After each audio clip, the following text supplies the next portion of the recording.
metodologia de ensino, marxismo e literatura de língua inglesa. Poderia citar muitos outros temas que atravessam a sua produção, como, por exemplo, a análise de 4.33 do John Cage, o debate sobre o cânone, ou mesmo seu livro de fragmentos, livro que foge do engessamento acadêmico.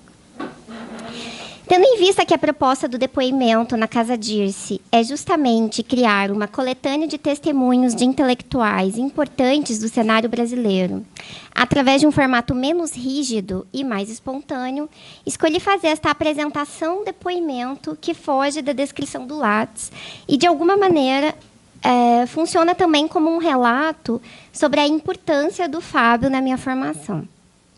Antes, gostaria de agradecer a presença dos professores Nabil Araújo, Daniele Corpas, Matheus de Brito e José Luiz Jobim pela disponibilidade em homenagear esta figura tão brilhante, erudita, espontânea, peculiar e com um arsenal impressionante de piadas. Cada um de nós aqui conheceu o Fábio em uma circunstância diferente. Eu e meu colega Matheus o conhecemos na Unicamp, no doutorado. Meu contato mais próximo com o Fábio, de fato, foi na pós-graduação. Mas, na verdade, minha relação com a produção dele é um pouquinho mais antiga e ele nem sabe disso.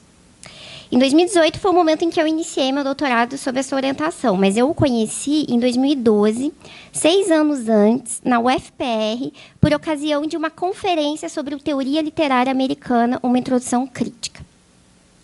Aluna de 3º ano do curso, fazia iniciação científica sobre a formação do romance rural brasileiro, com Fernando Gil, aparentemente um universo muito distante da palestra do Fábio. Lembro que o dia da conferência era um dia tipicamente curitibano. Estava frio, chovia e eu já havia voltado para casa depois de um dia exaustivo na universidade. Da época, eu estudava de manhã, a palestra era à noite, eu já havia enfrentado horas no ônibus voltando para casa. Eu estava fazendo a disciplina do Caetano Galindo e ele nos enviou um e-mail ressaltando como seria uma grande oportunidade ouvir o Fábio falar. Eu pensei, bom, eu estudo literatura brasileira na iniciação científica. Como a teoria literária americana poderia contribuir com a minha pesquisa ou mesmo com a disciplina sobre linguística histórica que eu estava fazendo com o Caetano? Enfim, coloquei o casaco mais uma vez, peguei meu guarda-chuva e voltei para o ponto de ônibus. Óbvio que eu fui. Nenhum aluno tinha coragem de dizer não ao Caetano. Chegando lá, foram quase 2 horas ouvindo o Fábio falar de teoria. Com a sua tão característica eloquência, brilhantismo, ideias originais, seu quê polemista, sua honestidade intelectual e, sobretudo, a coragem de apontar o modus operandi da Universidade Brasileira, pautada na aplicação descabida de conceitos, ou, como ele mesmo diz no seu livro, o que vemos, e aqui eu cito o Fábio, é o crescente interesse de se lerem teorias literárias sem se ter contato com as literaturas que as inspiraram. Bakhtin sem Dostoiévski, o Rabelais, Walter Benjamin sem Goethe, Deleuze sem Proust ou Kafka, Lacan sem Freud, Freud sem Sófocles ou Shakespeare. Eu fiquei fascinada, curiosa, achei fantástico. Queria entender aquilo que ele estava dizendo e, embora deslumbrada, não conseguia acessar por falta de um conhecimento mínimo no assunto. A palestra sobre os impasses da teoria, sua força e limitação, foi muito diferente do que eu tinha ouvido até então na UFPR. Lembro que fiz uma pergunta, numa mistura de deslumbre e angústia. Bom, já que não podemos ficar aplicando teorias, como que eu vou escrever artigos para poder entrar no mestrado? Assim, eu nunca terei artigo nenhum, consequentemente, não conseguirei passar na seleção e muito menos ter bolsa. Criou-se um cenário apocalíptico na minha cabeça. Eu não conheço nenhuma teoria. Mesmo que eu estude, não posso aplicar, e agora? Você soltou uma gargalhada. Sandra tentou me defender da pergunta ingênua, afirmando que na pós-graduação da UFPR as bolsas são distribuídas por produção do Lattes. Você então me respondeu que nesse estágio da carreira eu não tinha que me preocupar com artigos mesmo, mas em ler muito e estudar pra caramba. Embora a angústia tenha continuado, saí de lá com um desejo imenso de entender sobre aquele assunto, sobre teoria, marxismo, neoliberalismo.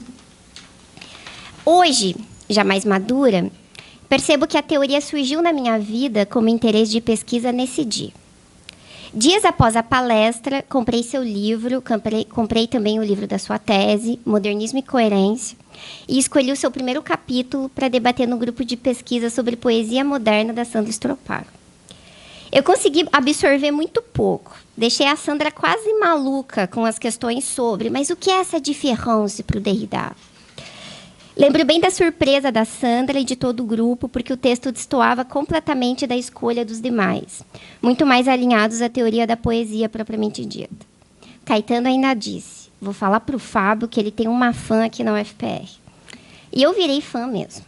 Comprei todos os livros, ganhei um livro seu na minha defesa de mestrado, e o interesse por ler teoria foi crescendo desde esse dia da sua conferência. Nessa retrospectiva, achei algo muito curioso e importante de ser dito aqui. Geralmente, os estudantes embarcam no universo da teoria através dos manuais Teoria da Literatura, uma Introdução, do Terry Eagleton, ou O Demônio da Teoria, do Compagnon. Mas comigo foi através dos seus textos. Claro que depois eu fui ler esses manuais, mas meu primeiro contato não foi com eles, foi com teoria literária americana. 6 anos depois, fiz o processo seletivo da Unicamp para o doutorado. Fiquei feliz demais. Minutos após a divulgação do resultado, qual foi a minha surpresa ao receber uma mensagem sua no Facebook? Não sabia nem o que responder. Como assim, Fábio Durão está me escrevendo? Fiquei bem tensa. Você me mandou uma mensagem absolutamente do nada, falando o seguinte. Oi, Ana Carla, você passou na primeira etapa do doutorado e vamos fazer uma entrevista, ok? E o hoje era sábado. Justamente naquele dia havia faltado energia em todo o bairro, porque obviamente chovia em Curitiba. Fiz a entrevista na casa dos pais do Wagner. No dia você me fez uma pergunta que eu não sabia responder. Por que estudar 4 críticos? Por que esse objeto?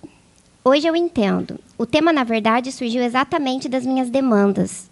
Uma formação inteira em literatura brasileira, com um desejo imenso em entender teoria. E acabou que fiquei no meio do caminho. Acho que a minha tese resume essa dupla paixão. Como orientador, Fábio era exigente. Participávamos dos grupos, mandávamos textos, tudo para aprender a criticar sem ofender e ouvir crítica sem chorar. Eu repito isso para os meus alunos hoje. Tudo isso foi formativo. Sem dúvida, eu entrei e saí outra pesquisadora. Você foi fundamental na minha formação.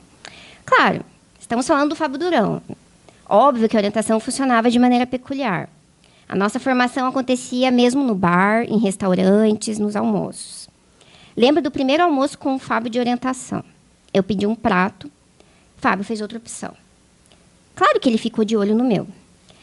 Primeiro pediu para provar, depois pediu para trocar comigo. Na verdade, eu não queria trocar. Eu não queria, mas aceitei para tentar fazer moral com o Durão. Fábio orientava a gente em concerto também. Uma vez fomos a um concerto em Curitiba com a dona Leni, a sua mãe. E você saiu de lá chamando todo o coral de desafinado e deu toda uma aula sobre música barroca. Mas antes de sairmos pela rua Marechal Deodoro, à procura de algum lugar que estivesse aberto em Curitiba às 21 horas, o que é quase impossível, para comprar água com gás. Fábio é um intelectual generoso. Sempre dividiu com seus orientandos, num modelo de ensino não muito tradicional, as suas ideias, reflexões, leituras e polêmica, fosse na sala de aula do IEL, na Arcádia ou em um bar. Fábio é capaz de nos convencer dos argumentos mais malucos e menos previsíveis. Nos seus fragmentos, sua justificativa para o fato de você ser um pianista ruim é de que, quando você toca, há um confronto com o material e uma resistência, enquanto nas interpretações dos melhores intérpretes há uma supremacia total e inconteste do objeto. Uma ótima defesa, que demonstra exatamente o que você é, um intelectual brilhante, polemista e arguto, que merece todas as homenagens.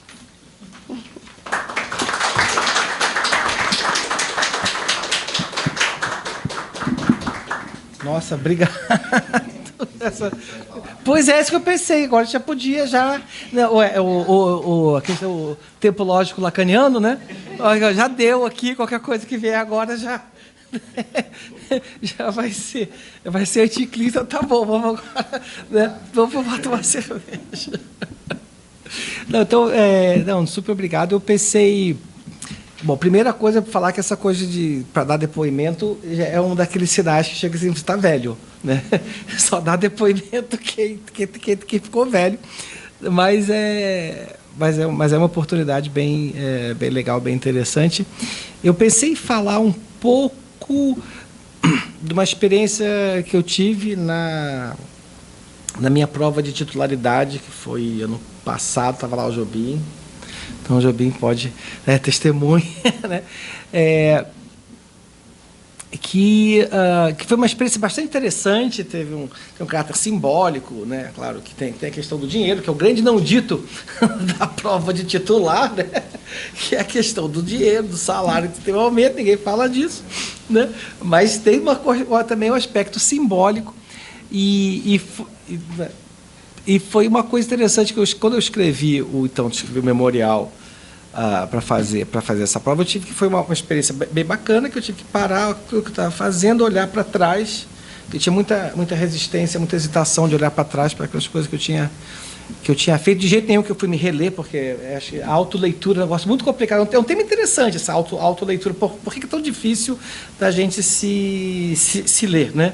Assim, é meio que lose-lose situation, porque ou você acha que é ruim e você fica com vergonha, ou você acha que é bom, faz, nossa, nunca mais vou conseguir escrever assim, né? Então, é bem difícil. Não me reli, mas eu parei para pensar no meu percurso, e aí tive uma grande surpresa, né, ao olhar a minha produção, os textos e tal, sem contar também o fato de que eu fico sempre surpreso quando eu sou lido. Eu não consigo naturalizar o fato de ter leitor. Eu acho uma coisa que eu sempre...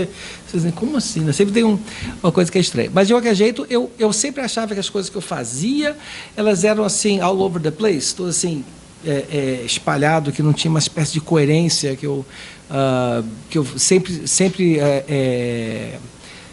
aceitei muito convite, né? Então tinha assim muita coisa, um convite para falar sobre o negócio, aí você vai, você para, você estuda aquele negócio, né? Então vou contar a história. Então pronto, contar a história. Tava lá na cidade do México, se não me engano foi, já que é depoimento, né? Acho que era tipo 2007, era um evento super chique com o Itamaraty, não sei o que, o Milton Atum ia falar, ele não podia, se teve um problema com a mãe, alguma coisa, aí eu fui no lugar dele. E aí fui falar, nem me lembro do que eu fui falar, mas aí tinha o Jorge Ruedas, eu acho que, se não me engano, ele foi o último orientando do Antônio Cândido, não foi, né?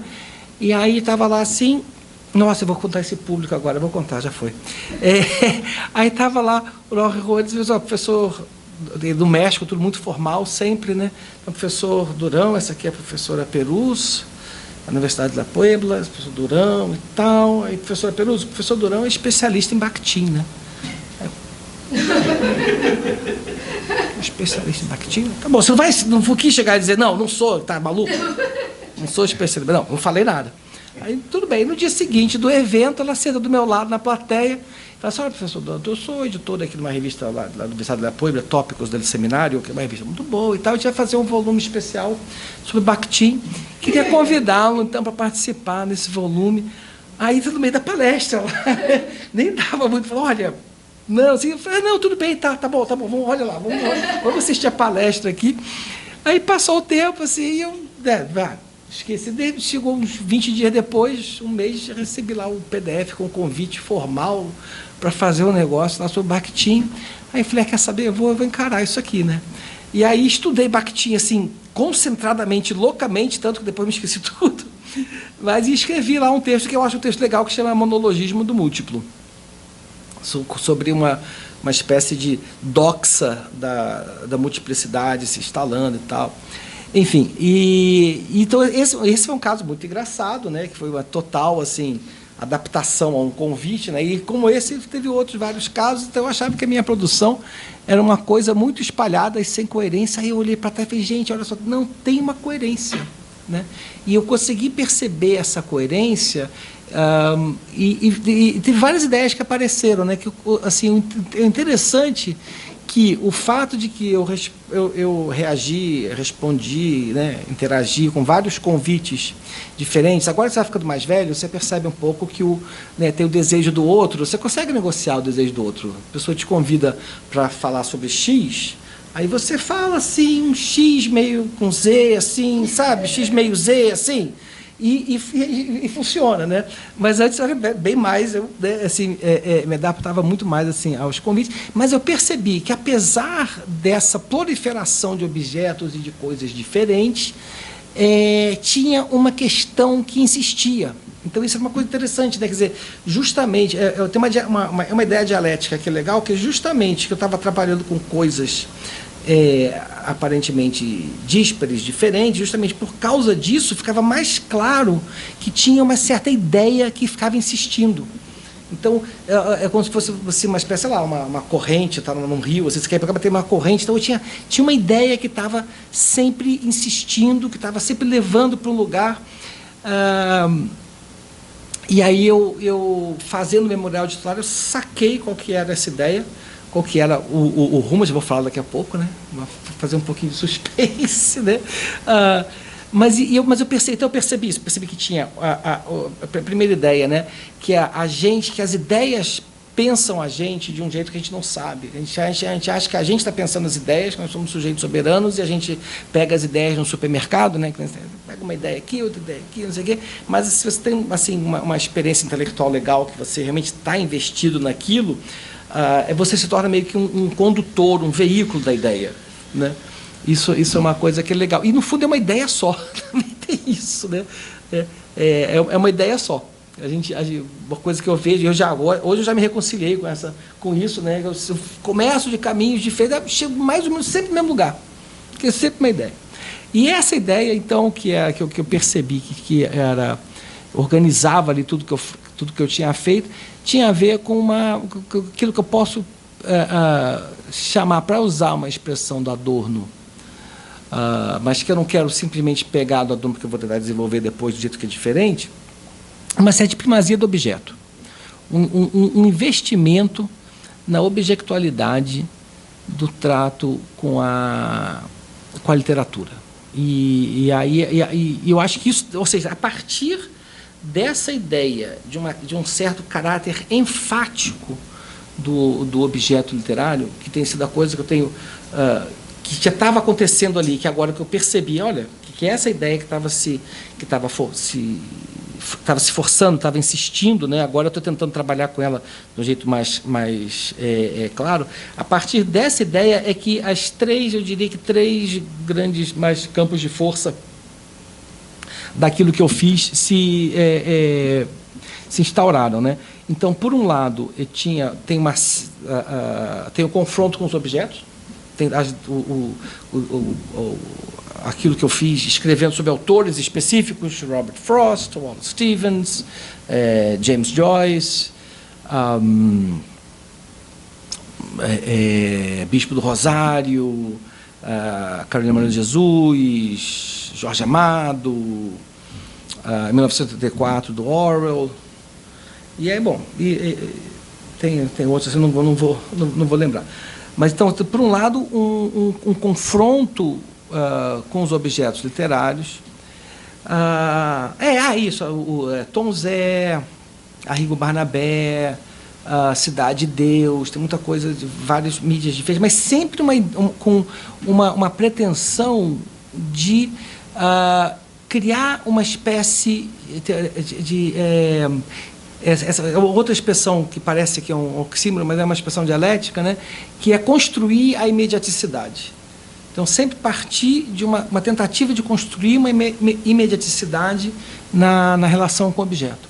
Então, não chegar na relação com o objeto com alguma espécie de pressuposto, chegar, não, isso aqui é cânone, isso aqui, qualquer adjetivo, né? Isso aqui é cânone, isso aqui é branco, isso aqui... Não, tentar perceber, criar uma relação com o objeto e tentar, agora que eu estou tentando pensar agora, né,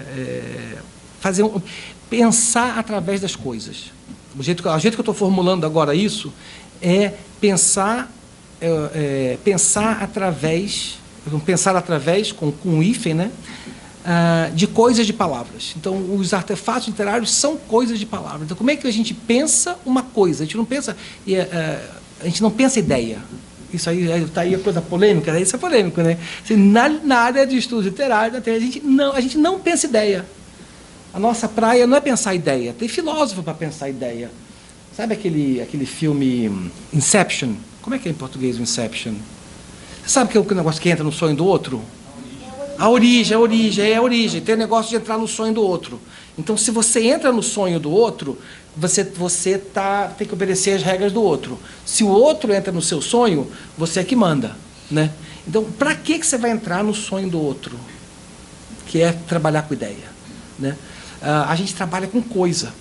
E são as coisas que são feitas de palavra. Então, para você pensar uma coisa, você não tem que pensar sobre o que da coisa, você tem que pensar sobre o como da coisa, né? Então, assim, o que eu estava fazendo, sempre tentei fazer com maior ou menor sucesso, sem ter muita consciência disso, era sempre pensar a partir de objetos de palavras, conceber as obras literárias, e não só literárias, como porque também com várias questões metodológicas interessantes, pensar o cinema como coisa, pensar a canção popular como coisa. Mas no caso da literatura é mais fácil de imaginar isso, né? Então, lidar com os objetos como essas coisas feitas de palavra, que você tem que entender a coisa. E a ideia, o conteúdo, é uma parte só, né? Enfim, então, isso foi a primeira, assim, vamos dizer, linha de força, que tem a ver com esse confronto com os objetos. Depois, a questão da institucionalidade, né?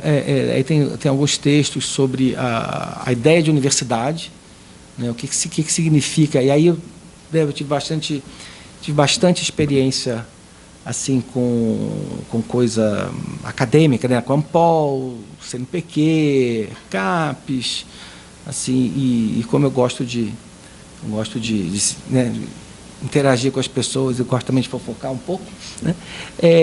Aprendi bastante com isso e sempre achava interessante isso, ou seja, a institucionalidade, ela não é nem uma espécie de monolito que define ali e restringe uma marra para uma espécie de criatividade alucinada do sujeito. Não é nem isso e nem é uma espécie de estrutura transparente que não interfere em nada no processo interpretativo e tal. Então, eu estava pensando nessa... como que a estruturação... Primeiro, assim, o primeiro argumento seria... nunca levei adiante esse argumento do ponto de vista... O certo mesmo seria fazer um estudo empírico, né, com sociólogo e tal, mas eu tive essa aposta e está bom, assim, né, se alguém tiver um argumento melhor e dizer que eu estou errado, eu vou ouvir de bom grado. Mas um pressuposto de base é que o sistema universitário, principalmente público, do Brasil, hoje, que é único na América Latina, seria o centro, o lugar mais apropriado para a gente ter uma espécie de vida literária. Ou seja, a literatura se manifestou e se manifesta em diversos lugares diferentes. Em cada local social no qual a literatura se manifesta, você tem peculiaridades, né? E o conceito de literatura que a gente tem hoje, ele é afetado pelos espaços sociais predominantes nos quais a literatura acontece, né? E o conceito de literatura hoje não é o mesmo do conceito de literatura, sei lá, do século XVIII, num salão. Só que a gente pega, a gente reconstitui, né? A gente reconstrói a partir da tradição, essa coisa toda, e me interessava, então, pensar nisso, pensar em que sentido. Então, o primeiro argumento,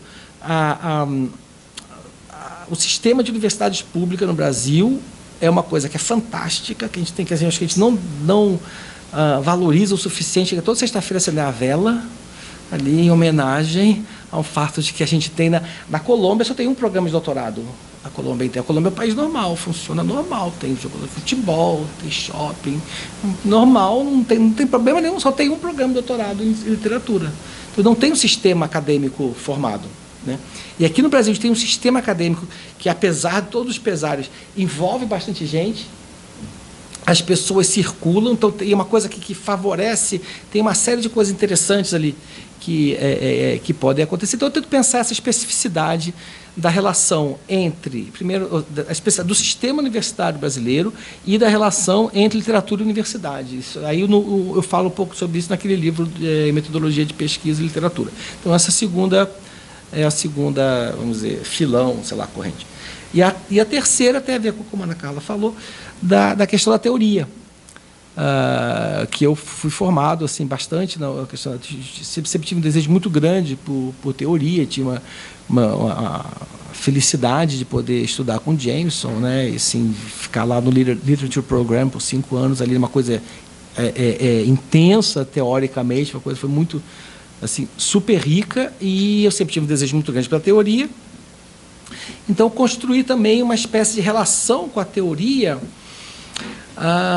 de um jeito que o que eu defendo é que a teoria, e também outra coisa polêmica, então, aqui, né, a teoria não ajuda você a ler texto. A teoria não é para você entender, não é para entender obra.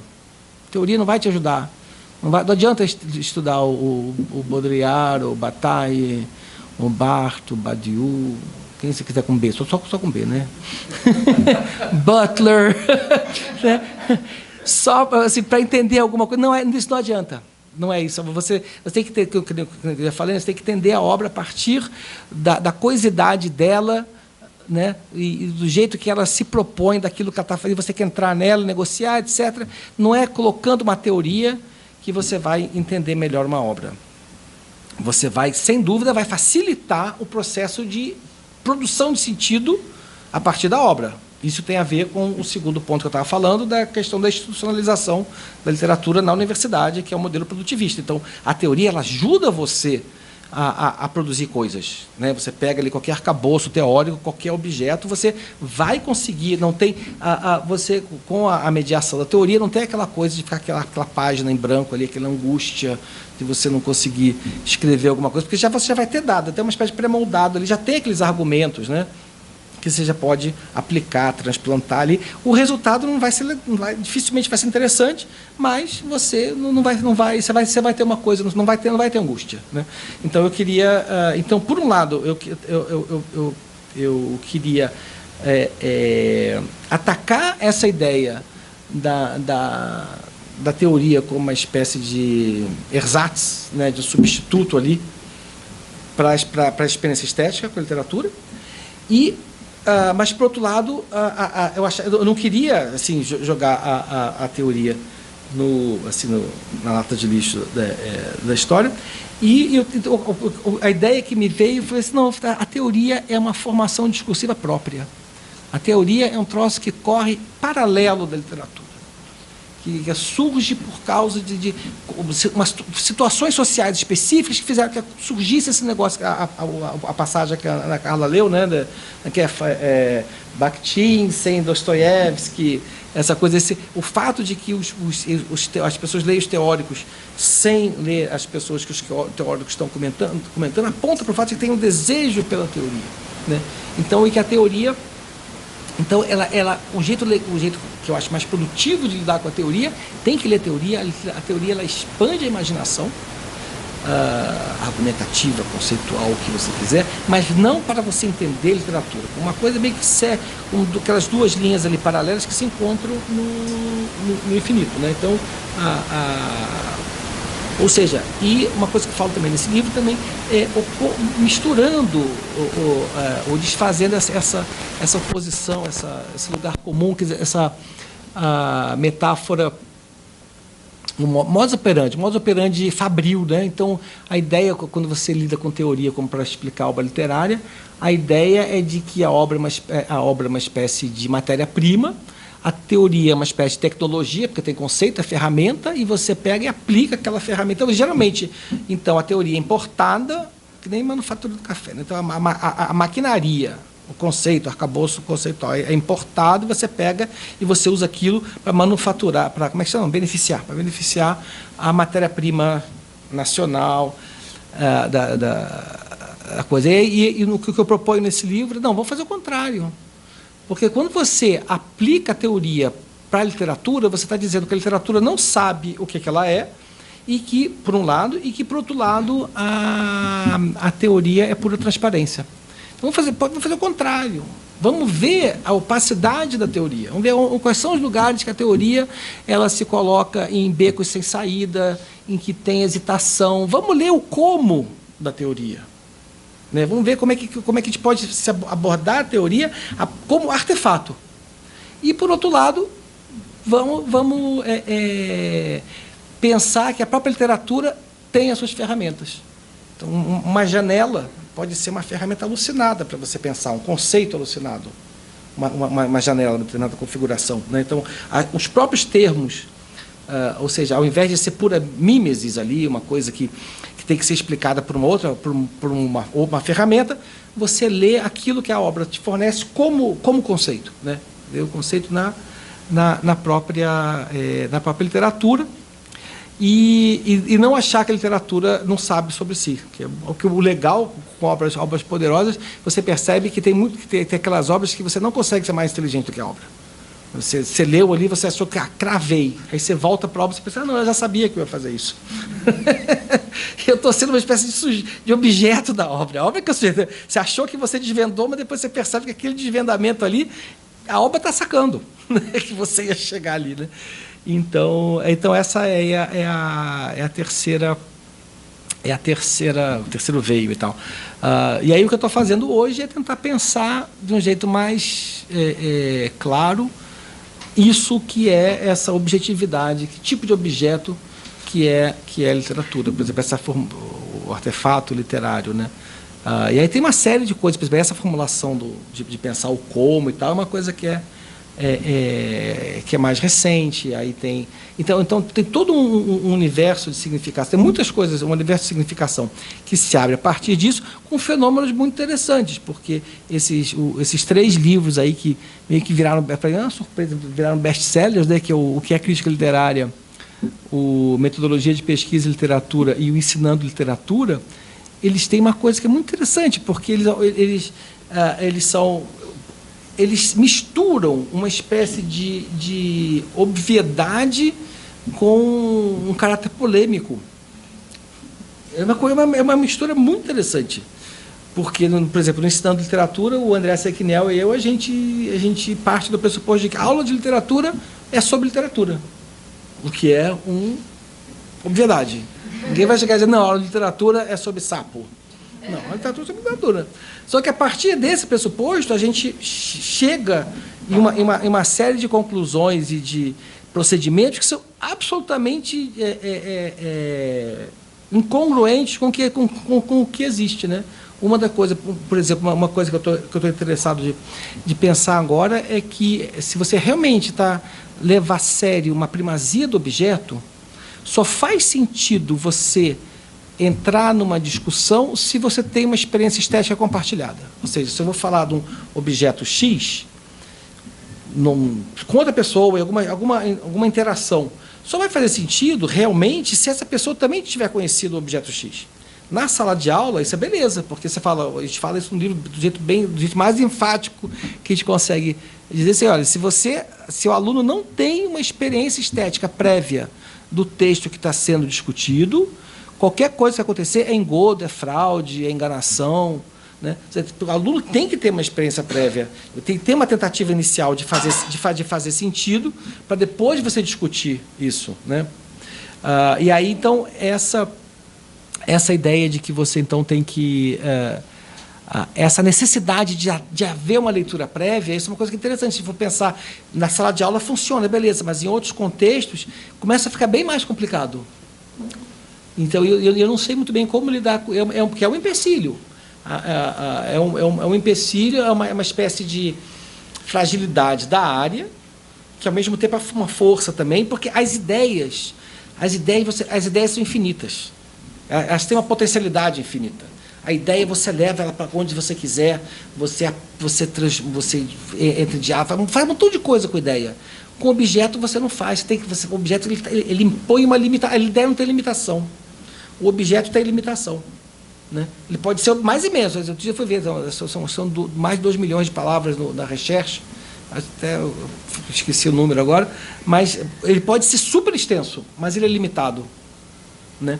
Então, o fato de que o objeto é limitado, a gente não tem isso é uma restrição, mas é uma necessidade. Quer dizer, sem essa limitação do objeto, e pode ser vários objetos misturados, você pode comparar qualquer coisa com qualquer coisa, mas a gente precisa disso. Enfim, mas teria várias outras coisas para falar, mas podia passar a palavra, né? Passa a bola.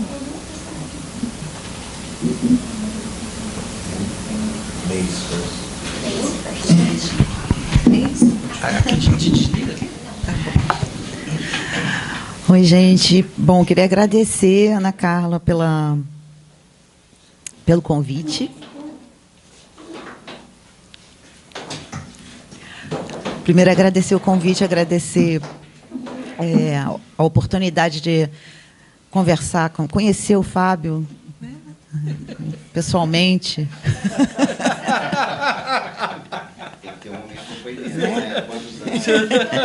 A gente já combinou que a gente não conta isso. A gente não, já combinou. Isso aí já é pré-acordado. Mas eu vou te fazer uma pergunta, Fábio, justamente relacionada a esse tempo de convívio. Queria que você falasse um pouco da sua formação, né, e como é que ela se relaciona com esses eixos de interesse que você, esses 3 eixos de interesse que você mencionou agora. Você falou, eu anotei aqui, na sua exposição você se referiu ao Jameson, se referiu ao Adorno, pela primazia do objeto, e eu queria saber assim, de inspirações metodológicas, inspirações críticas que te inspiraram, que te inspiraram, óbvio, inspirações, mas que, de alguma maneira, te instigaram, né? De onde vieram, quem são essas referências. E uma segunda, ainda um pouco a ver com isso, com esses eixos que você mencionou agora, articulando os 2 primeiros, e aí pensando também assim, como papel que nos cabe fazer, né, nesse trabalho de convívio com um artefato literário, né? Para que a gente faz isso, afinal? Como é que você pensa essa proposta, né, de operação com a literatura que é pautada pelo confronto com o objeto, né? Ela hoje é refutada com veemência, né, e explicitamente. Eu já escutei de colega em banca, num momento em que eu disse assim, você poderia ter investido mais na leitura, que as passagens fortes do teu trabalho são quando você se dedica, justamente defendendo isso, né? E eu já ouvi do próprio orientador, não, essa coisa de leitura precisa mais, né? A literatura é, então, uma espécie de trampolim para você fazer o seu pensamento teórico, né? É só uma espécie de pretexto. Então, o texto em si não interessa, né? Então, quer dizer, se você está interessado no confronto nesse pensar através, né? Mas, ao mesmo tempo, na questão da institucionalidade, como é que você pensa a conjugação dessas 2 coisas, né? O que dá para fazer, né, nessa configuração que a gente tem hoje de uma universidade, um sistema universitário superestruturado, plural, amplo, com uma série de oportunidades, de possibilidades, mas, a rigor, eu diria que o espaço para esse tipo de prática, né, crítica com a literatura, ele vem sendo bastante minado, né? E, se você tem ideias a respeito disso, eu imagino que sim. Não, legal. Eu acho que eu tenho, eu organizo aqui acho que umas 3 ou 4 etapas. Em primeiro lugar, em relação à formação, isso é legal porque dá para enfatizar uma coisa que eu acho que é uma ideia que é bacana, também é uma coisa que a gente não se dá conta com a força que devia se dar, é o quanto que a experiência intelectual é coletiva. Experiência intelectual coletiva. Todo mundo conhece aquelas pessoas estrelas, assim, arrogantes, que acham que sublinham cada frase que falam, assim.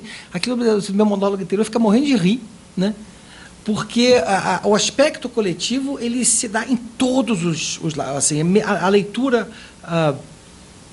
A leitura... Tem um texto, como é que se chama? Acho que... Por que é tão difícil fazer crítica literária hoje? Não sei, acho que é assim. Que eu tenho uma ideia que me veio quando eu estava escrevendo esse texto, que é o seguinte: quando você está lendo um negócio que é legal, e você faz um sentido, você tem uma ideia, você tem um insight, você tem um momento de intersubjetividade no contato mais íntimo, silencioso, não sei o que lá, com o texto, porque você quer contar para alguém. Você lê um negócio e você diz, olha que legal isso aqui. Você quer ir contar para alguém, você quer ir falar, você quer contar para alguém, claro, para a pessoa chegar, não, isso mesmo, fantástico, você é o máximo. É claro que você quer fazer, a pessoa pode falar, não, muito legal, porém tem que ver isso aqui de outra coisa. Ou seja, a experiência coletiva, ela está presente do fato de que você só se forma a partir de um acúmulo muito grande de textos. Daí uma coisa também que fala, você precisa, então tem que ter, é legal ler coisa, ter curiosidade, ler coisa muito diferente o tempo todo. Então, a gente se forma a partir de uma sedimentação de textos, de livros e tal, que já foram, que estão relacionados a outros livros, não sei o que lá, então, essa coisa chama tradição, que é um conceito que é legal. Essa coisa também, dá para pensar, essa primazia do objeto, também dá para pensar a ideia de tradição de outro jeito. Mas, de qualquer forma, então, a experiência coletiva, porque os livros que a gente lê já foram escritos por outras pessoas, quando a gente está tendo ideia, a gente quer discutir, a gente tem aula e tudo, e tem também esse processo, essas pessoas que você tromba no percurso na universidade. A universidade é um grande... Por isso que eu tenho uma admiração enorme pela universidade. A universidade é uma espécie de vórtex, assim, que coloca as pessoas juntas, né? Por isso que eu tenho essa... É muito sofrido ir à banca online e ver as pessoas falando mal da universidade, porque a universidade é lugar das pessoas se juntarem e não tem como você ter uma experiência acadêmica, universitária, sem ter tido encontros enfáticos, poderosos, marcantes, que você fala, eu seria outra pessoa se eu não tivesse encontrado. Então, assim, tipo, lá na graduação lá do FRJ, a Ana Alencar, o Roberto Corrêa dos Santos, o André Bueno, bom, e tem outro, não vou lembrar agora, só estou... Né? Depois, no mestrado lá na Unicamp, o pessoal do inglês também, na FRJ, Marlene, na Unicamp, a Marie Ganeban, o Alcir Pécora, aí depois vai para os Estados Unidos, aí tem assim, o Len Trick, o Jameson, o Ian Balcom, o Michael Hart, tem um montão de gente. Aí, então, esses encontros, eles acabam... A formação, acho que também tem isso, tem uma espécie de formação, ela tem uma abertura também para você, nessa posição de aluno, você colocar o outro, né, o professor, na posição de que alguém que sabe. Esse gesto... para mim, o gesto que define ou que facilita bastante você ser um bom aluno. Ser um bom aluno, você chegar dizendo, beleza, essa pessoa ali, ela sabe. A priori, por ser professor, você coloca nessa posição. Depois você vai ver na aula, o cara fala um montão de besteira, a pessoa ela cai nessa posição. Mas essa possibilidade de você colocar a pessoa nessa posição. Eu tive também essa sorte de poder fazer uma formação nesses lugares todos, né? Da UFRJ, na Unicamp, na Duke, mas eu passei pela Universidade Livre de Berlim lá e um pouco em Potsdam, e ao mesmo tempo também eu tenho assim, uma coisa que foi muito importante da minha formação foi também a experiência com o Brasil, né? Então, eu, quando fazia mestrado, dei 1 ano e meio de aula na Unemate, aí lá em Alto Araguaia, Pontes Lacerda, aí também eu dei 6 meses de aula na UFSCar antes de ir para o doutorado e tal. E eu acho que ou seja, estou tentando chegar aqui, eu acho que o processo de formação tem a ver com a experiência coletiva. E como é que você, ou seja, que tipo de relação que você estabelece com as pessoas mediadas, é uma relação pessoa e texto, né? que vão mediando, né?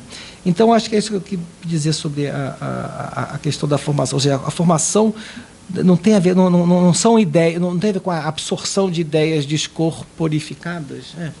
Não tem a ver com a absorção de ideias corporificadas. Tem a ver com um montão de corpos, de pessoas e corpos textuais. E aí é essa bagunça aí que acaba formando. E eu acho que eu tenho uma visão meio positiva, que eu acho que se você estuda bastante, se você interage com vários corpos de gente, com corpos de texto, alguma coisa acontece no final. Né? Aquela coisa de aquele argumento de você dizer, não, você tem que ler isso aqui, você não leu. Um dia me caiu, você diz, como assim? Você não tem que ter nada. Você não leu isso aqui, não tem com culpa que você não leu. Você não leu isso aqui, mas você leu outra coisa. Né? O importante é estudar o tempo todo. Está estudando o tempo todo, não interessa tanto se você está lendo coisas muito diferentes, tem certa coisa que você não leu, apesar daquilo que você leu. Então é isso, o conceito de formação é isso, essa relação com os corpos de pessoas e corpos de texto de um jeito intenso. Né? Sobre a coisa da... É engraçado porque eu já cheguei no lugar, super didaticamente, que não é muito o meu costume, cheguei no lugar da segunda observação, que para que a gente faz isso tudo aqui, né?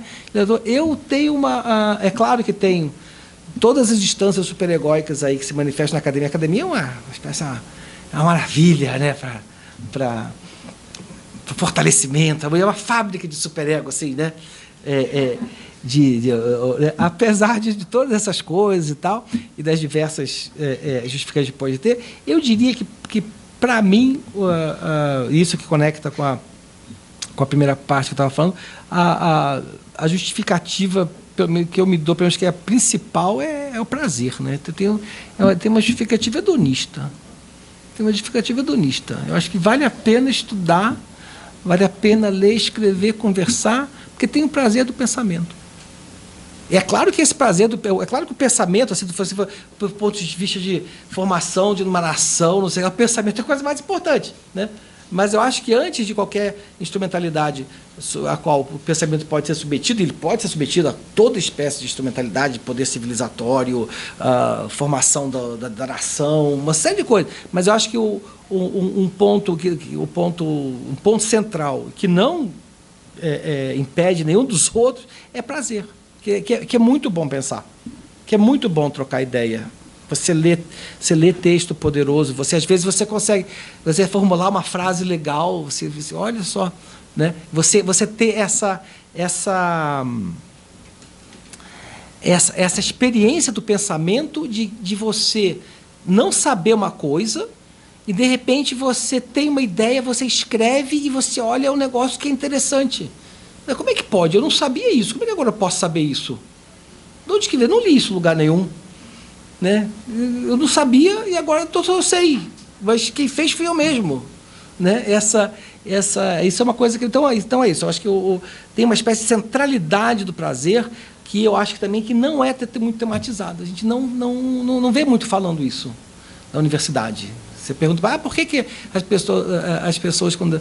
Né, você associa a universidade aqui, trabalho, elitismo, cultura, civilização, dinheiro, capital simbólico, prestígio.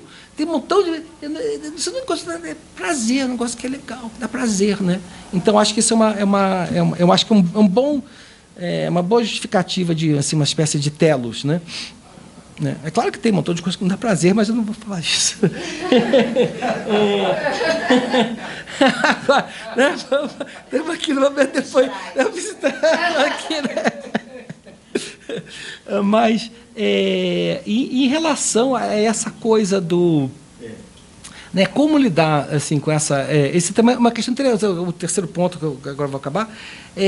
Então, você falar, defender a primazia da objetividade dos objetos diante dos metadiscursos e das preconcepções, ou seja, seriam aqui os dois oponentes, né, dessa ideia de você construir a imediaticidade, de você gerar a espontaneidade, o que você quiser, você conseguir se relacionar com o texto como objeto, como coisa e tal.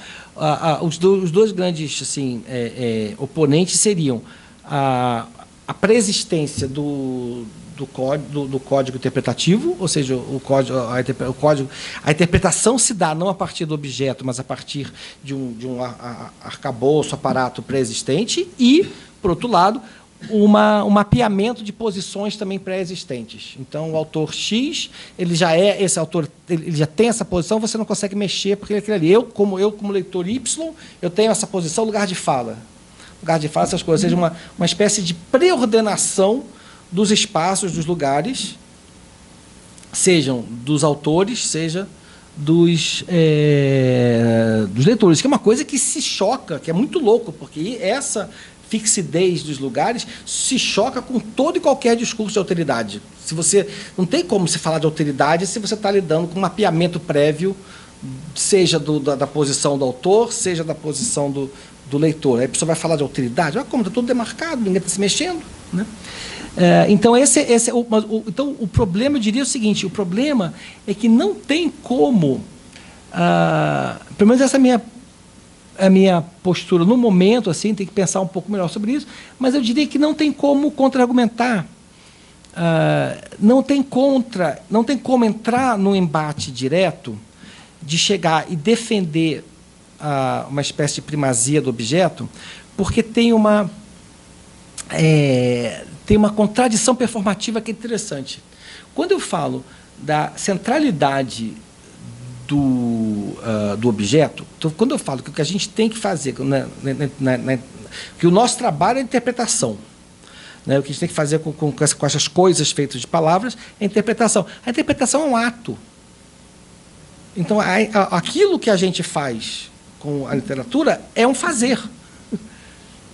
Né? Então, assim, e isso é uma coisa que eu tenho. Eu converso muito com o Alcir Pécora, assim, um cara que é muito legal. Nunca teve uma vez que eu fui conversar com ele que não saísse com uma ideia para levar para casa. Mas ele insiste nesse ponto, né? Você está defendendo o negócio aí, mas tem uma contradição performativa, porque você está falando de um fazer. Né? Então, o jeito certo de você lidar com o fazer é fazendo. Né? Então, você falar de um fazer, você não está fazendo. Tem um fragmento que, assim, vou fazer uma interpretação imanente dessa obra, um diálogo. Né? Vou fazer. Aí outro fala, já não está fazendo. Já não está fazendo. Então, eu acho que o jeito legal de lidar com isso não é do ponto de vista da discussão, é do ponto de vista do fazer. E aí, a partir do ponto de vista do fazer, e é muito interessante, porque já aconteceu mais de uma vez comigo de tentar fazer experiência de leitura coletiva, a obra literária é muito mais fácil de você discutir do que com teoria. É muito mais fácil os alunos participarem. Você pega ali, vamos discutir aqui um poema, esse conto, não sei o que, o negócio vai longe. Vamos pegar aqui esse capítulo aqui da arqueologia do saber, vamos discutir e tal. Você vê ali um argumento e tal, o negócio não anda muito. Né?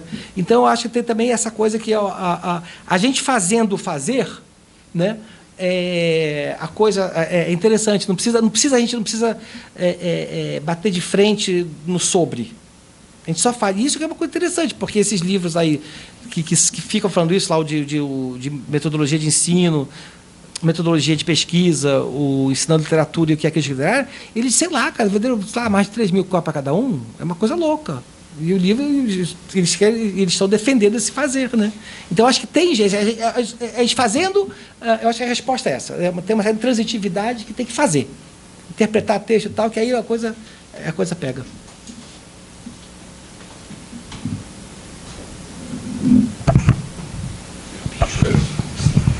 Bom, tudo bem, Fábio? Então, é prazer estar aqui mais uma vez, conversando aqui com você. E recentemente você já teve uma conversa dessas também a respeito. Em outras circunstâncias, né, literalmente.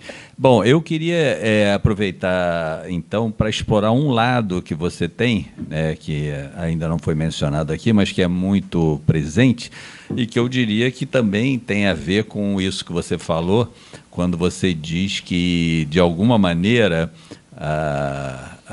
a experiência do professor universitário não é uma experiência singular e única no seguinte sentido, de que nós todos estamos submetidos a uma série, as circunstâncias dentro das quais nós nos inserimos e que não dizem respeito apenas há peculiaridades únicas, né? Embora também tenham os aspectos singulares de cada uma das experiências, né?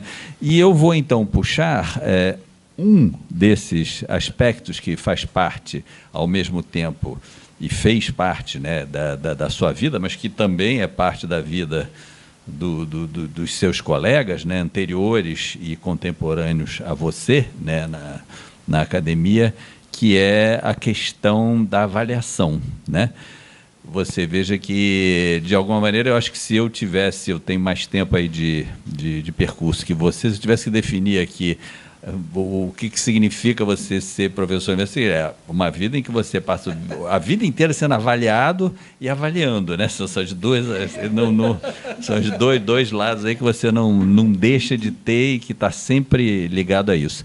E você, além de fazer, claro, avaliações críticas cotidianas, inclusive em relação a textos, né? Já que você falou da objetualidade aí, você participou e participa internamente dentro das várias instâncias universitárias em que você trabalhou aqui na FRJ, Mato Grosso, trabalhou na UFSCar, trabalha na Unicamp, né?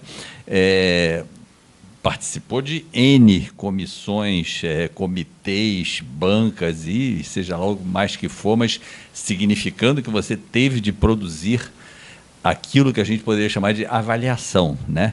E, além disso, você participou de instâncias avaliativas que não são exatamente ancoradas em instituições menores, assim, menores eu quero dizer em relação a sistemas federais, né? Você, sim, participou dessas atividades na Unicamp, mas também participou. Você foi do comitê assessor do CNPq, onde você tinha que fazer isso, não tem a opção de não fazer, né?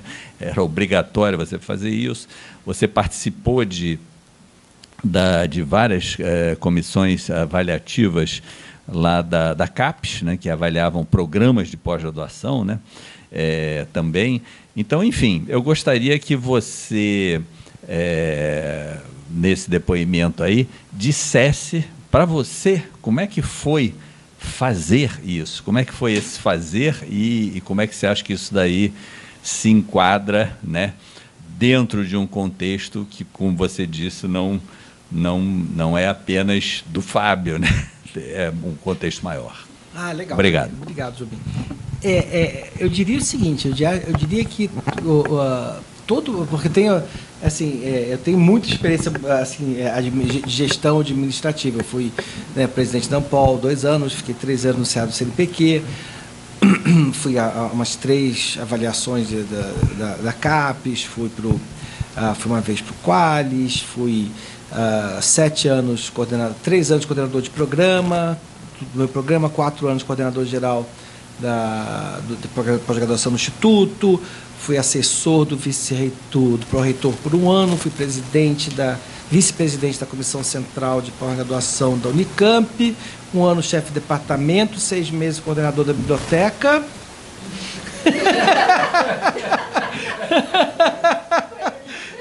Isso do que eu estou lembrando agora, né?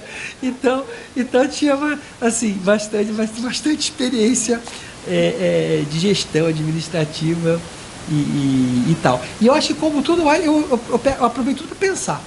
Eu acho que eu tenho esse problema que eu não consigo, assim, principalmente coisas assim intensas, que exigem muito tempo, assim, uma coisa que envolve, tal, eu não consigo não pensar sobre a coisa. Então eu penso. Então pensei em várias coisas, né, desses processos todos.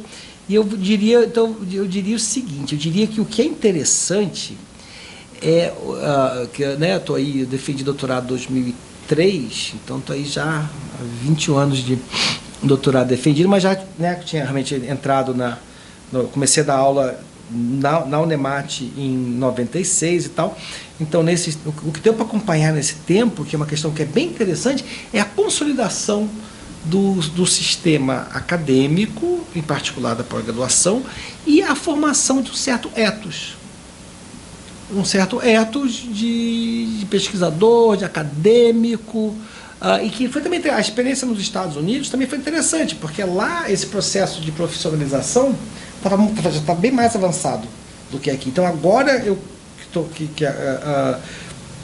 que eu vejo que as pessoas já rapidamente já estão assim, doutorando, mestrando, já está preocupado em publicar artigo. E aí aqueles concursos, ou seja, a carreira acadêmica já é uma coisa bem visível e palpável, e as pessoas já é objeto de desejo, né? Do jeito que não era antes. As pessoas não tinham ideia que existia a carreira acadêmica, né? Então, e aí agora eu estou vendo o Brasil ficar mais parecido com os Estados Unidos que eu conheci em 98, né? Então é interessante, é muito interessante pensar nesse processo de consolidação do sistema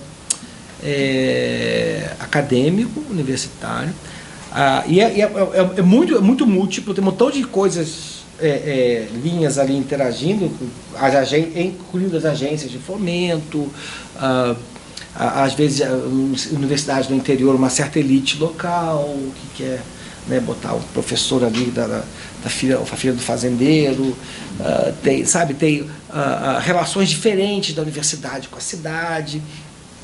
Então é muito interessante ver esse sistema se consolidando e um certo ethos se estabelecendo, e as transformações que isso vai fazendo. Uma coisa que eu falo, por exemplo, lá no livro de metodologia de pesquisa, tem a ver com essa pletora de gêneros acadêmicos, que de repente, em 1990, não tinha essa pletora. Se você para pensar nas formas, tem um grupo de estudo com um amigo alemão, com o Tim Lanzendorfer, que é sobre formas acadêmicas. Tá? A gente se reuniu lá, fizeram um congresso, não pude ir, mas sobre formas acadêmicas. Você para pensar, é uma multidão. Tem os congressos, tem os pôsteres, tem as mesas redondas, tem aquela comunicação Unimed de 15 minutos, né? Tem a comunicação depois que é um pouco maior, que é de meia hora. Tem uma diferença, a comunicação de meia hora tem uma diferença para a comunicação de 15 minutos. Depois tem a mesa redonda, tem o keynote, né? Que é aquela palestra de 1 hora. Aí depois tem a entrevista no evento e tal. Ou seja, a gente tem os gêneros, que são os gêneros escritos, aí você tem o ensaio, a entrevista, a resenha, o capítulo de livro, o livro organizado, o livro monográfico, o texto de divulgação, também uma variedade enorme de gêneros textuais acadêmicos, estão ligados à estrutura acadêmica, né? À institucionalidade acadêmica. Então, gêneros escritos, gêneros orais, dentro dos quais eu diria que a aula é importante, mas por que não a conversa na cantina? Cantina é fundamental. O IEL ficou lá no Unicamp, ficou anos sem cantina, foi um desastre, foi uma perda terrível. Porque a conversa, a cantina, às vezes é mais legal que a aula, né? Você tem um encontro, então é um gênero oral, né? Mas também tem tem os gêneros escritos, tem os gêneros orais, mas também tem os gêneros administrativos, né? O parecer é um gênero administrativo, é um gênero. O projeto é um gênero. O projeto é para pedir dinheiro, né? Às vezes o aluno chega assim, passou no processo seletivo e tal. Professor, posso aqui, vou reelaborar o projeto. Como assim relaborar? Para quê? Para que elaborar? Escreve! Né? O projeto é uma coisa, você faz um projeto para conseguir alguma coisa, né? O projeto não é a coisa, ou seja, então tem vários gêneros desses também administrativos, e eu acho que a coisa toda que eu percebi, que eu acho que é o ponto interessante, e que é o ponto no qual eu tento, nas vezes que agora acabou, viu? Agora eu não vou fazer mais nada de coisa administrativa, mas o que eu de novo, sem perceber, eu fui notando, não era uma ideia que eu tive, foi uma ideia que foi surgindo com a prática, era a de que era importante pensar sobre esses gêneros de escrita, sobre essas práticas, sobre esses hábitos, tirá-los de uma espécie, porque eles foram naturalizados de um jeito. O sistema acadêmico brasileiro ele se consolidou de jeito muito rápido, né? E cresceu, expandiu muito rápido, então de repente se formaram certos hábitos que nunca foram questionados ou analisados, pensados, refletidos, E aí, não, vamos pensar, é legal pensar sobre esses gêneros, é legal pensar sobre essas práticas, tem que pensar, pensar sobre isso, e eu acho que o objetivo aqui, isso eu falo para todo mundo, né? Eu acho que o nosso objetivo aqui, quem estiver na Bralic, na Ampol, o que a gente tem que pensar, o foco é tentar construir uma espécie de autorrepresentação da área que seja legal. Porque eu acho que a área não tem uma autorrepresentação. A área funciona, a área tem práticas. Todo mundo faz várias práticas de escrever artigo, de organizar evento e tal. Tem essa prática, mas eu acho que na área de estudos literários, eu acho que a linguística talvez tenha mais. Na área de estudos literários, eu não encontro muito uma espécie de autorrepresentação interessante, né? O próprio gesto aqui, quem somos nós? O que é a área? Né? Esse momento de pensar sobre o que é a área, né? Eu acho que isso falta.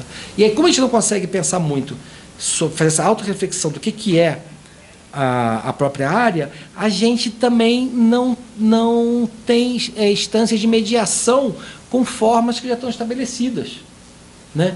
Então, eu, por exemplo, estou escrevendo agora um artigo junto com o André Volpato, que é um doutorando meu, estou escrevendo um artigo contra a forma-artigo.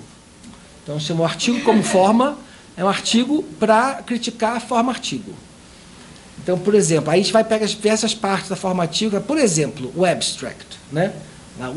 O abstract, ele dá um spoiler do argumento. Né? Você tem que dizer já com a sua conclusão, você não pode criar um suspense no artigo. Você já tem que dizer onde você vai chegar no final. Eu acho, por exemplo, spoiler de ficção, assim, de filme, não tem o menor problema. É legal para você saber como é que vai acabar, para você ter uma ideia do como. Né? Mas spoiler de argumento, não. Spoiler de argumento, não dá. Então, assim, o abstract é aquela coisa. Aí, as palavras-chave, como a área, elas são, assim, quase que cômicas, né? Palavra-chave, Brasil. Interpretação, literatura, né? Então, eu acho que no fundo a gente não devia falar isso, mas no fundo a ideia por detrás do artigo, que a gente não quer defender isso porque a gente só quer deixar implícito, é que é um apelo para o ensaio, uma defesa da forma ensaio em oposição à forma artigo. Mas a gente não quer, se a gente disser isso, vai estragar porque o legal desse artigo contra a forma artigo é que ele é um artigo. Então tem uma coisa autorreferente que tem que ver como é que a gente vai fazer, porque a gente vai colocar no abstract o negócio contra o abstract.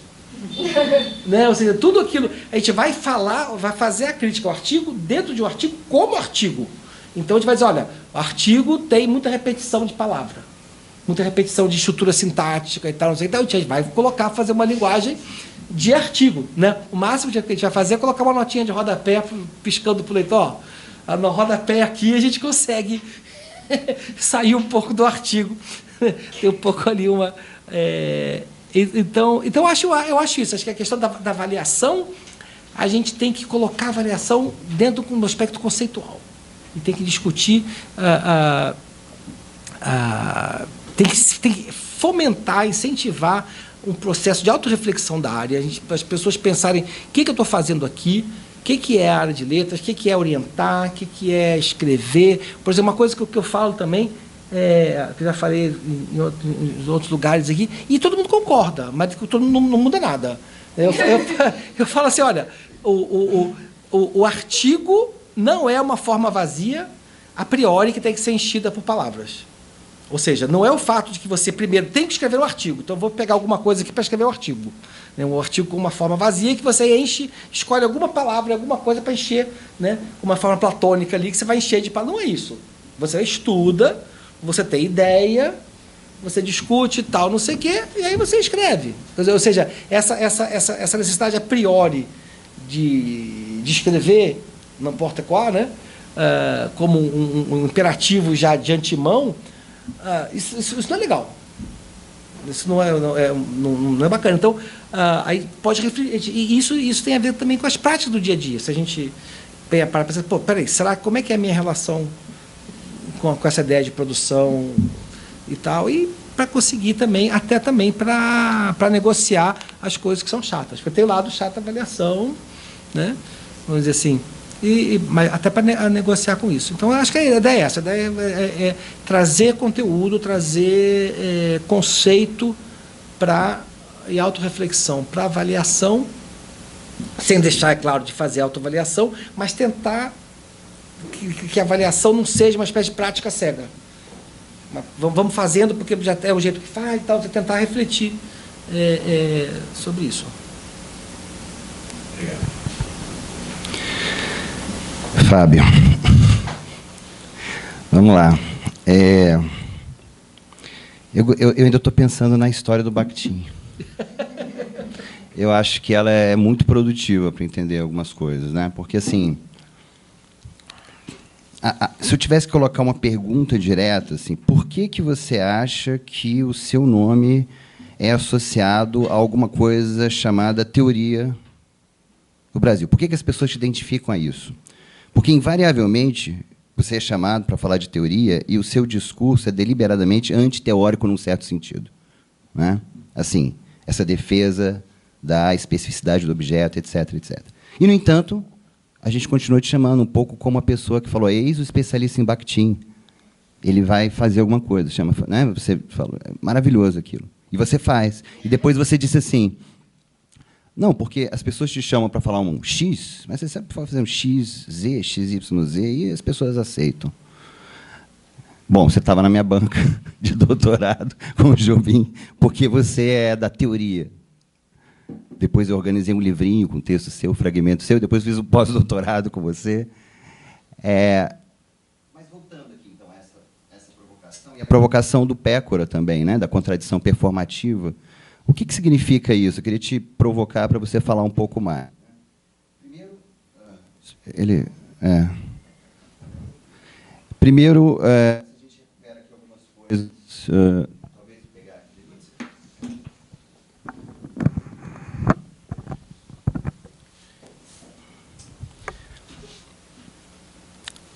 Você falou aqui agora do seu livro, né? Se eu pensasse os dois grandes livros, que eu concordo com a Ana, foram os dois que ela citou, né? Modernismo e Coerência, lá. Você pega nada menos que Frost, Stevens e Joyce, né? Assim, os totens do automodernismo anglófono. E a quarta capa do livro diz assim, que o livro representa um esforço de recuperar a literatura como algo em si. Né? E aí você volta aqui à primazia do objeto, estética negativa, etc. Se você pensa no outro grande livro que você citou, Ana, né, o Teoria Literária Americana, o literária está entre parênteses, e é um livro no qual você vai falar de um fenômeno discursivo, a emergência daquilo que, salvo engano, talvez tenha sido Richard Hort, o primeiro a usar esse termo, nesse theory, né, a teoria como algo intransitivo, como algo em si. Portanto, também uma intransitividade desse discurso, né? E você também, enfim... Então, seus dois grandes livros, me permita, enfim, aí a minha opinião, não são de teoria, ou não tratam do metadiscurso. Eles tratam de alguma coisa, de uma especificidade de um objeto, da literatura do automodernismo anglófono no primeiro, que, aliás, é a sua tese, e de uma certa deriva, né, do discurso teórico que se torna algo em si, né, e perde a sua transitividade em relação à própria literatura. Fora isso, a gente tem, por exemplo, duas grandes tradições do que se chamou de teoria da literatura no século XX, uma que está ligada, sobretudo, a um terreno anglófono mesmo, aquela diferença muito americana e inglesa, né, de crítica prática e crítica teórica, da teoria como uma metacrítica. Então, é esse discurso sobre metodologia. Então, lá, você tem um livro sobre isso, você tem um livro sobre crítica, seus best-sellers, né, que, em alguma medida, contemplam essa dimensão. Tem uma outra vertente, a gente pode atribuir assim, aos formalistas russos, depois o estruturalismo francês, e a estética do efeito da recepção, em que o objeto não é a literatura em si, quer dizer, não são romances especificamente, ou poemas, etc. É uma abstração chamada literariedade, né? Quer dizer, é uma teoria que já deliberadamente se afasta daquela ideia que você caricaturizou aqui, da teoria como ferramenta, como algo a ser aplicado. Acho que não tem nenhum vestígio disso também nas suas preocupações e naquilo que você escreve. Então, tem um pouco de metacrítica, né? E tem livros que são um pouco esse fazer, que você se referia agora. Né? Grandes exemplos ou grandes paradigmas, assim, grandes ilustrações desse fazer, desse mostrar a especificidade do objeto, no caso da literatura, e no caso de um discurso que um dia se chamou teórico, mas que perde a sua dimensão de transitividade em relação ao objeto e se torna ela própria um objeto. Mas as suas performances orais são sempre essas, apesar do Pécora falar, e aí você vai dando voltas, né? Você vai acrescentando dobras, porque aí não bastasse você repetir a performance, você cita alguém que chama atenção para o fato de que é uma contradição performativa. Então, você não acha que a gente poderia considerar, não é, o discurso sobre a não-teoria como uma teoria? Quer dizer, toda vez que, como lá o convite do Bakhtin, né, você é chamado para ser identificado a algo, né, e é chamado para isso, para performar alguma coisa que, a princípio, talvez não seja lá o seu interesse, ou algo que talvez você pense o contrário daquilo. E aí você vem, tudo bem, vou falar sobre teoria. Eu vi isso inúmeras vezes. Né? E aí você diz, mas o que interessa mesmo é a especificidade do objeto. Em letras, você repetiu aqui agora, mas um bordão, podia ser uma frase de camisa, né? Nós não lidamos com ideias, lidamos com objetos. E aí você ainda acrescentou, para ideias tem os filósofos. Aí a gente pode falar, mas essa é uma boa ideia, não é? É um pouco o que o Pécora está te falando, né? É uma ótima ideia, né? Esse discurso todo sobre a inutilidade da teoria é uma boa teoria, né? Eu queria te ouvir falar sobre isso. Então, primeiro, essa possibilidade, e depois o que resta da teoria lá no que você escreveu, né? Eu acho que tem sim, na sua obra, uma coerência com esse discurso, de que tem uma dimensão que é esse fazer, mas tem esses livros que são meta, né? Além dos fragmentos, que talvez seja a melhor coisa que você faça, né? E agora tem uma versão espanhola, né? No México. Veja bem, esse país tão sério, não é? Em que agora vai traduzido pelo Wagner, não é? Não? Você não traduziu, não? Você fez a resenha? Mas pode traduzir mais, hein, Wagner? E aí os seus fragmentos, né? Que é interessante também, que tem a ver com a forma, né? O colapso. Você falou a questão do metadiscurso. Talvez o problema-chave esteja aí, né? Uma certa negação do metadiscurso, e aí essa saída pelo fragmento, né? O livrinho que eu organizei, a sua contribuição foi exatamente fragmentos, né? É isso, é mais para te ouvir falar mesmo. Não, maravilha. Como liga? Tá ligado? Não, tá ligado. Não, maravilha. Eu acho que a questão ou seja, quer dizer, é uma contradição. Você dizer, essa contradição é bem legal, né? Quer dizer, você dizer que na análise a gente não lida com ideia, a gente lida com coisa. Isso é uma bela ideia, né? Você uma outra versão disso é você dizer que quando você está defendendo o fazer em oposição ao dizer, você está dizendo, né? E aí, realmente, quando você falou dos dois livros, eu acho que o meu melhor livro é o livro de fragmentos, mesmo que é um livro que nem circulou muito. Agora, o que é interessante quando eu vejo esses outros livros é que tem esse argumento desse imperativo de pensar através dos objetos, pela coisidade da coisa, o como ao invés do que e tal, mas a literatura acaba entrando, ela dá uma entrada assim meio de lado do livro o que a crítica literária tem interpretação de texto, no de metodologia não tem tanto, mas ensinando literatura tem também. Então acho que a tentativa, né? Agora estou escrevendo com o Sequinel sobre teoria da tradução. E aí então isso aí vai ter 2 capítulos, assim, vai ter um capítulo, vai ter a parte teórica, não vou dar spoiler do livro não, mas tem uma parte mais teórica e tem um capítulo que a gente faz a leitura de 8 traduções, acho que são 8, do Soneto 129 do Shakespeare, e vai ter um outro capítulo que vai ficar para o ano que vem, que a gente vai interpretar aí as 6 traduções do episódio do Cíclope do Ulisses. É muita página, né? Então, eu acho que tem essa coisa do... né? A gente escreve realmente A2, então, e a brincadeira tem que virar a página. Então você tem que sempre... Ou seja, virou um pouquinho a página, você já pode entregar o texto. Então, nunca deixa para o outro assim, muito facinho de virar a página. Só tem que só virar a página. Né? Passar a bola é virar a página.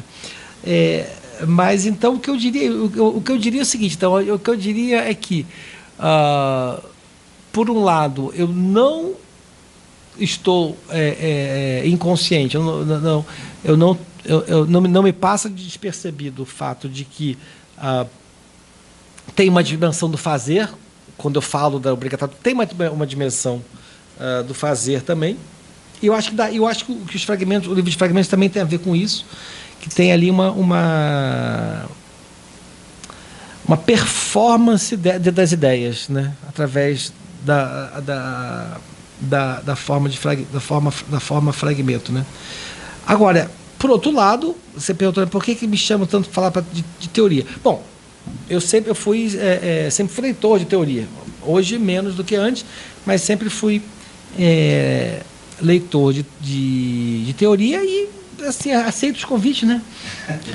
Então essa é muito engraçado, né? Assim, que você não está pensando em fazer uma coisa e aparece o convite e depois você gosta daquilo que você fez. Então, olha, ficou bom isso aqui. Isso é muito, né? É muito estranho. E eu vou salientar um ponto teórico nisso, que tem a ver com eu tenho pensado começado a pensar sobre a categoria da escolha. E como é que a escolha para a crítica literária ela pode ser prejudicial, a ideia de escolha. No sentido de que, no fundo, para mim, aquilo que eu vou interpretar, que eu vou ler e tal, não é tão importante. Mas estou mais interessado no processo de interpretação. Porque também tem isso, em todos esses enunciados, coisas dessa defesa da primazia, tem um gesto interpretativo da situação, da instituição, de uma série de coisas, né? Então, assim, eu não sou muito picky, né? Eu não sou muito fastidioso. Como é que chama isso? Como é que a pessoa... Hã? Seletivo, não sou muito seletivo em relação do que ler. Me dá um negócio para ler. Vamos ver o que acontece. Tem vezes que não acontece nada. Mas me dá um negócio para ler. E aí pode ser. Por exemplo, tem um fragmento que é sobre como é mais fácil ler a coisa difícil do que ler a coisa fácil. Você lê a coisa difícil, você tem milhões de portas de entrada, formas de criar questões e não sei o quê. Você vai ler um negócio que é super formulaico, cheio de lugar comum, estereótipos. É difícil, tem que ser...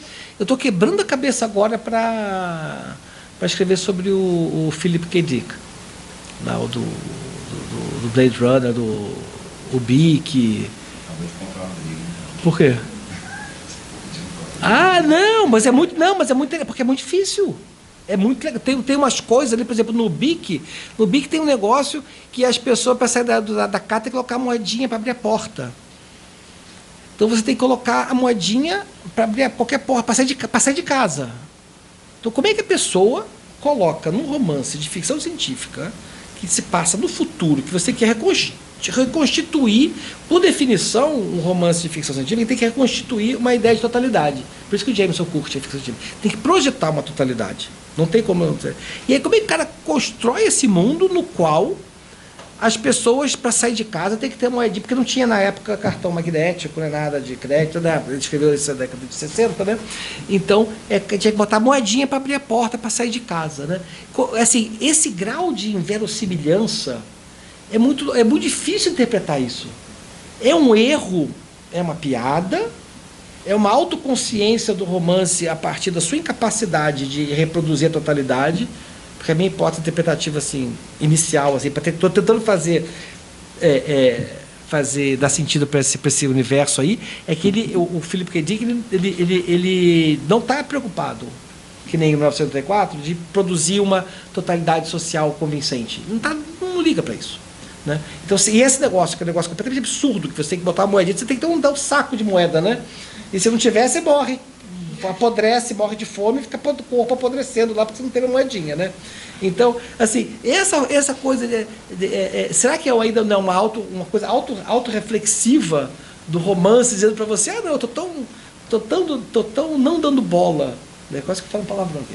Eu tô tão não dando bola para a formação, para a ideia de verossimilhança de uma totalidade coerente, que eu me permito colocar esse negócio que é absurdo, que é insustentável do ponto de vista de uma verossimilhança. É difícil, ou seja, tudo para voltar para o ponto aqui, essas obras, porque, por outro lado, a escrita do K. Dick é super pobre. O discurso indireto livre dele é uma coisa assim, como se parece coisa do começo do 19, assim, que é monólogo mesmo, com forma de, não é tipo o narrador se misturando com o personagem, como se fosse um discurso direto sem travessão, né, do personagem. Então, tem a escrita é muito pobre, mas tem essas coisas, enfim, é muito mais difícil isso do que você ler. Então, no fragmento, digo assim, por isso veio aí o conselho do crítico experiente para o novato, né? Contente-se com a sua montanha mágica e não se aventure em Jorge Amado. Pronto. Tá lá, o fragmento é esse. Enfim. Então, inclusive tem o texto sobre Jorge Amado. Você vê, porque ninguém lê, né? Tem lá o texto sobre Jorge Amado que faz exatamente isso.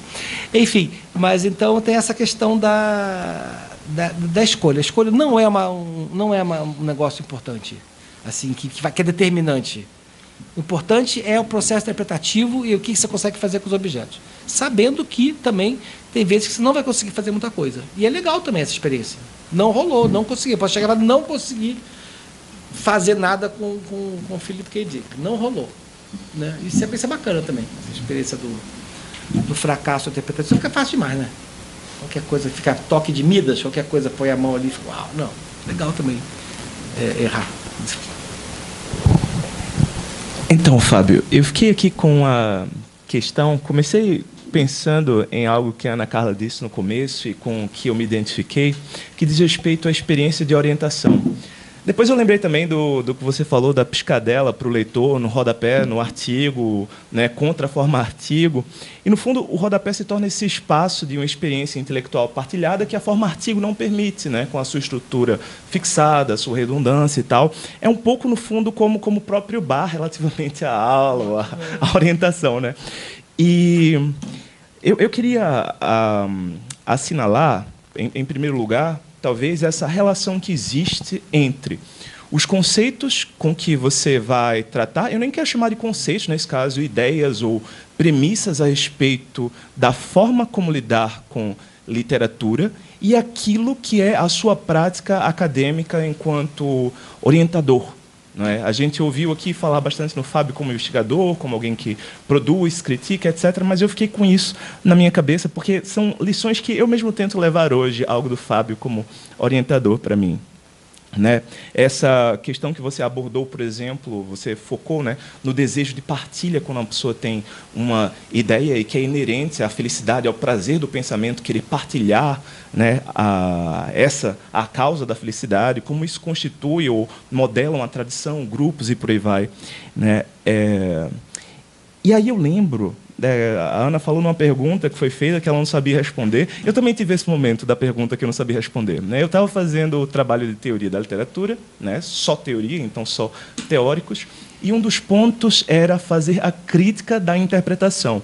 E isso me coloca numa posição algo conflituosa com o Fábio, porque o Fábio insiste, a interpretação é legal em muitos pontos, né? Quando ela não parte dessas categorias prévias, ou seja, quando você não determina de antemão o que o objeto deve dizer, né? Quando você faz o objeto falar algo. É isso que você chama de objetividade enfática no ensinando literatura.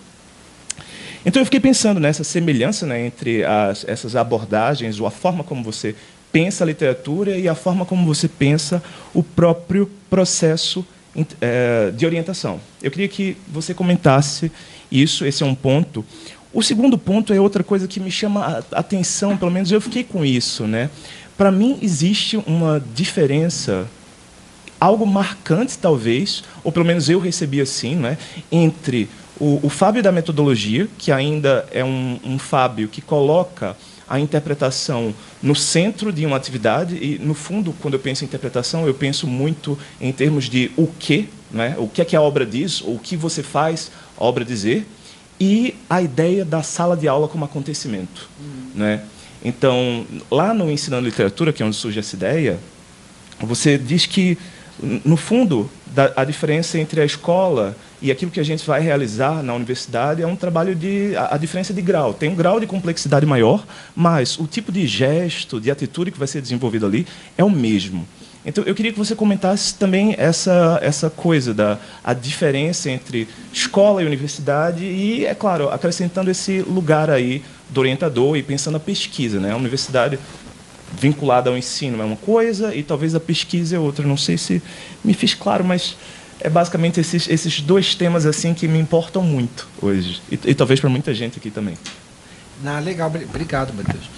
Eu acho que, em relação à orientação, eu diria o seguinte, eu diria que a orientação, como eu estava falando para o Jobim, né, é uma outra coisa também, que a gente não reflete muito sobre, é um super tema. Eu, pelo menos, não conheço alguma coisa, pelo menos da nossa área, pensando o que significa orientar. Né? Pronto. O que significa orientar?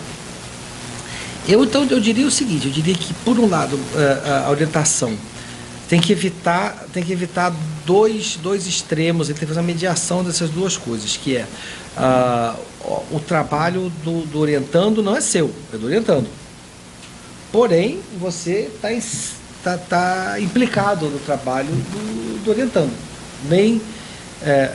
Ele não é só seu, mas também não é uma coisa que o orientando é completamente responsável, porque você agiu, né, sobre aquele trabalho.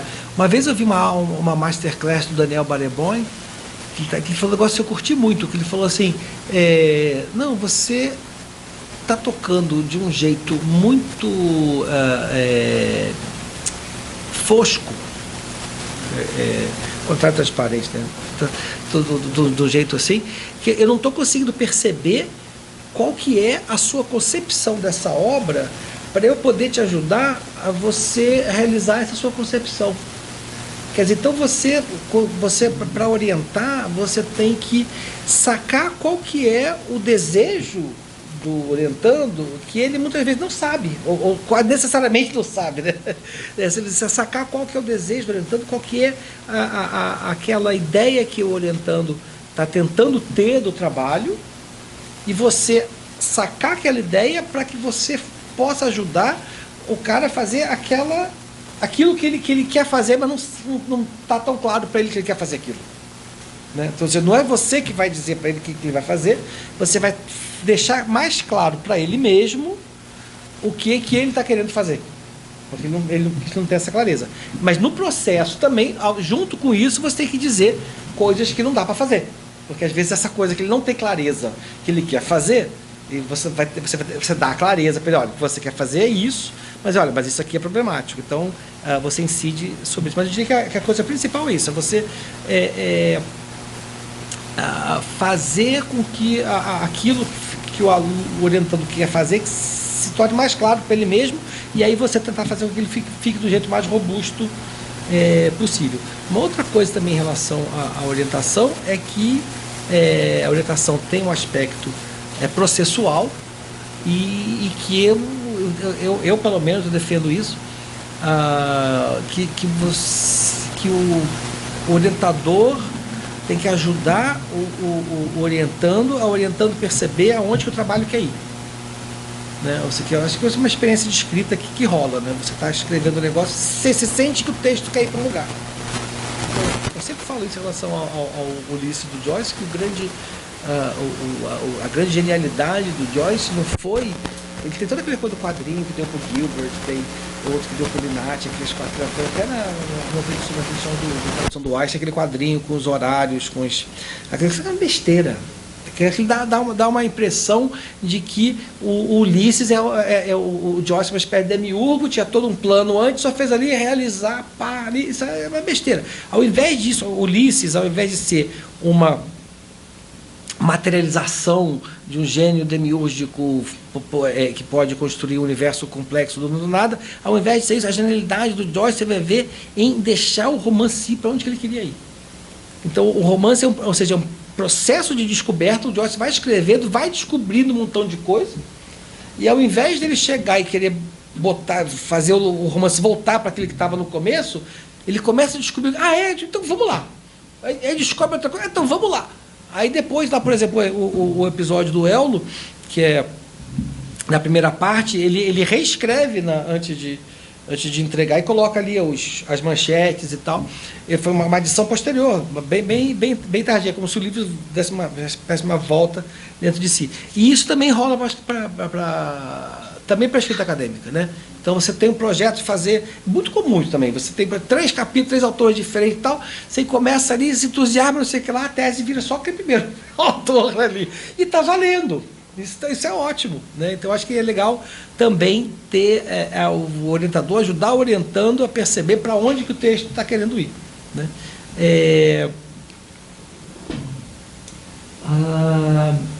E em relação a essa diferença aí da escola para a universidade, ou do ensino em relação à pesquisa, mais precisamente, a ideia do livro é a seguinte, quer dizer, e eu acho que tem uma coisa que a gente não foi enfatizada o suficiente, que se eu fosse reescrever agora, eu talvez colocaria mais peso nisso, que é o fato de que na aula, né, segundo essa concepção do Sequinel e minha, quer dizer, o que a gente fala no livro, que a gente, o que se ensina na aula de literatura? Não se ensina conteúdo, não tem nenhum conteúdo a priori que seja literário. Né? Não tem nada que vai fazer. Se houvesse alguma espécie de pode perlim-pim-pim que fizesse que uma obra virasse literária, eu não contava para ninguém, eu pegava ali, jogava e eu virava autor. Ficar famoso. Né? Mas então, não tem nada que seja literário por definição, não tem nenhum conteúdo que você aprende. O que a gente aprende a interpretar. Então, o objetivo deveria ser o aluno sair como um super interpretador de texto capaz de interpretar as coisas. E como é que isso acontece, a interpretação? Não tem receita, né? Ainda bem, não tem receita, não tem como colocar receita. A gente aprende do jeito mimético, a gente aprende a ver os outros interpretando, e aí você faz, repete, que nem a guilda, né, da Idade Média, você vê no ateliê lá do pintor e tal, primeiro o aprendiz só mistura as tintas, depois tem lá o quadro, tem um pedacinho, faltou uma nuvenzinha, o cara faz aquela nuvenzinha e tal. Não é exatamente assim, mas você vai vendo as pessoas interpretando o texto, e você vai lendo interpretações, e você vai aprendendo, absorvendo aquilo, de repente você está interpretando, né? E o interessante é que essa prática do ensino, da interpretação, dessa prática mimética, a postura, isso, o tempo que a gente usa no livro a gente ensina uma postura interpretativa. E essa postura interpretativa ela é absorvida mimeticamente. Ela não tem a ver com acúmulo de conhecimento. Diferentemente da pesquisa. A pesquisa, ela necessariamente ela é interpretação, mas ela tem que gerar conhecimento novo, né? E para essa perspectiva nossa da questão da escola, pode ter erro. Isso é muito legal, pode ter erro. Você pode errar. Se não vai errar, uma coisa que vai ter consequências, mas você pode ter uma informação errada, você pode ter um negócio daquele texto que você não sabe, mas se aquilo que você falou, aquilo que você sabe, gerou esse gesto de formulação de hipótese e de verificação de hipótese a partir da materialidade, da coisidade das palavras, né, está valendo, porque é isso que a pessoa vai aprender. A pessoa vai aprender a reproduzir o gesto e não vai se lembrar se naquele poema ali, aquele azul realmente ele se opunha ao amarelo. Quer dizer, que você formou uma hipótese interpretativa. O Wallace Stevens tem uma bela... ele tem uma gramática das cores. As cores têm um papel bem importante. Aí você pode dizer, esse azul aqui ele se opõe ao amarelo e tal. Você pode ter meio errado, o cara não vai lembrar. do papel do azul do óleo cítrico. O que ele vai se lembrar incorporar o gesto interpretativo. Então, isso lança uma certa luz para a pesquisa, que a pesquisa não é esse tchanã todo. Nossa, eu estou fazendo as coisas todas aqui. Porque a pesquisa é conhecimento novo. Então, pesquisa você tem que gerar conhecimento novo e tem a ver com avançar o conhecimento de uma determinada área. Na interpretação do ensino, né, na escola ou na universidade, mas a coisa do ensino, o conhecimento não precisa ser novo. Pode até rolar, eu acho. Pode rolar conhecimento novo, pode acontecer outras coisas ali que, se você pensa na sala de aula como um espaço de elaboração, aí é uma coisa que é imprevisível, pode acontecer qualquer coisa, inclusive nada. Então aí você tem uma reconfiguração da ideia de pesquisa, né? Que a pesquisa vira uma coisa que é interessante, mas não é uma espécie de finalidade única. Tanto que no livro de metodologia eu digo isso, né? Você tem que pensar nas deusas do panteão aqui, a deusa da crítica ela é mais poderosa que a deusa da pesquisa. A deusa da crítica critica a pesquisa de um jeito que a pesquisa não consegue pesquisar a crítica, né? A crítica falando da pesquisa é mais forte do que a pesquisa falando da crítica. Acho que é isso. Acho que tá bom. Não, mas antes vamos abrir pergunta para o público, Fábio. Tem o público. Não é? Tem água. Alguém gostaria de fazer uma pergunta? Propor uma questão? Eduardo?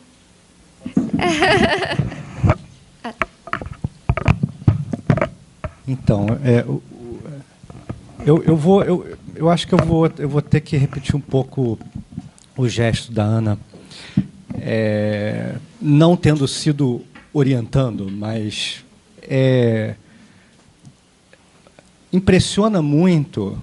Eu acho que as pessoas aqui vão compartilhar do que eu estou dizendo. Impressiona muito a sua capacidade de pensar coisas que as pessoas normalmente não pensam, e aí você reitera várias vezes isso. Ninguém pensou orientação, ninguém pensou avaliação, né? O próprio Jobim demandou isso de você, e você consegue pensar essas coisas assim, com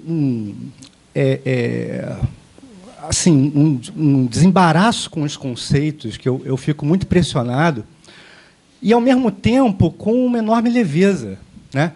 Uma leveza que eu acho que vem de uma superação desse superego que a universidade ela produz nas pessoas, né? Porque o que geralmente faz com que os graduandos, especialmente os graduandos, e depois os mestrandos, e ainda depois os doutorandos, né, o que geralmente cria o maior problema, o maior estresse, a maior noia, né, é que eu não sei, eu ainda não li aquele autor, que eu ainda não li isso, que eu ainda não li... Especialmente isso acontece muito mais com teoria do que com literatura.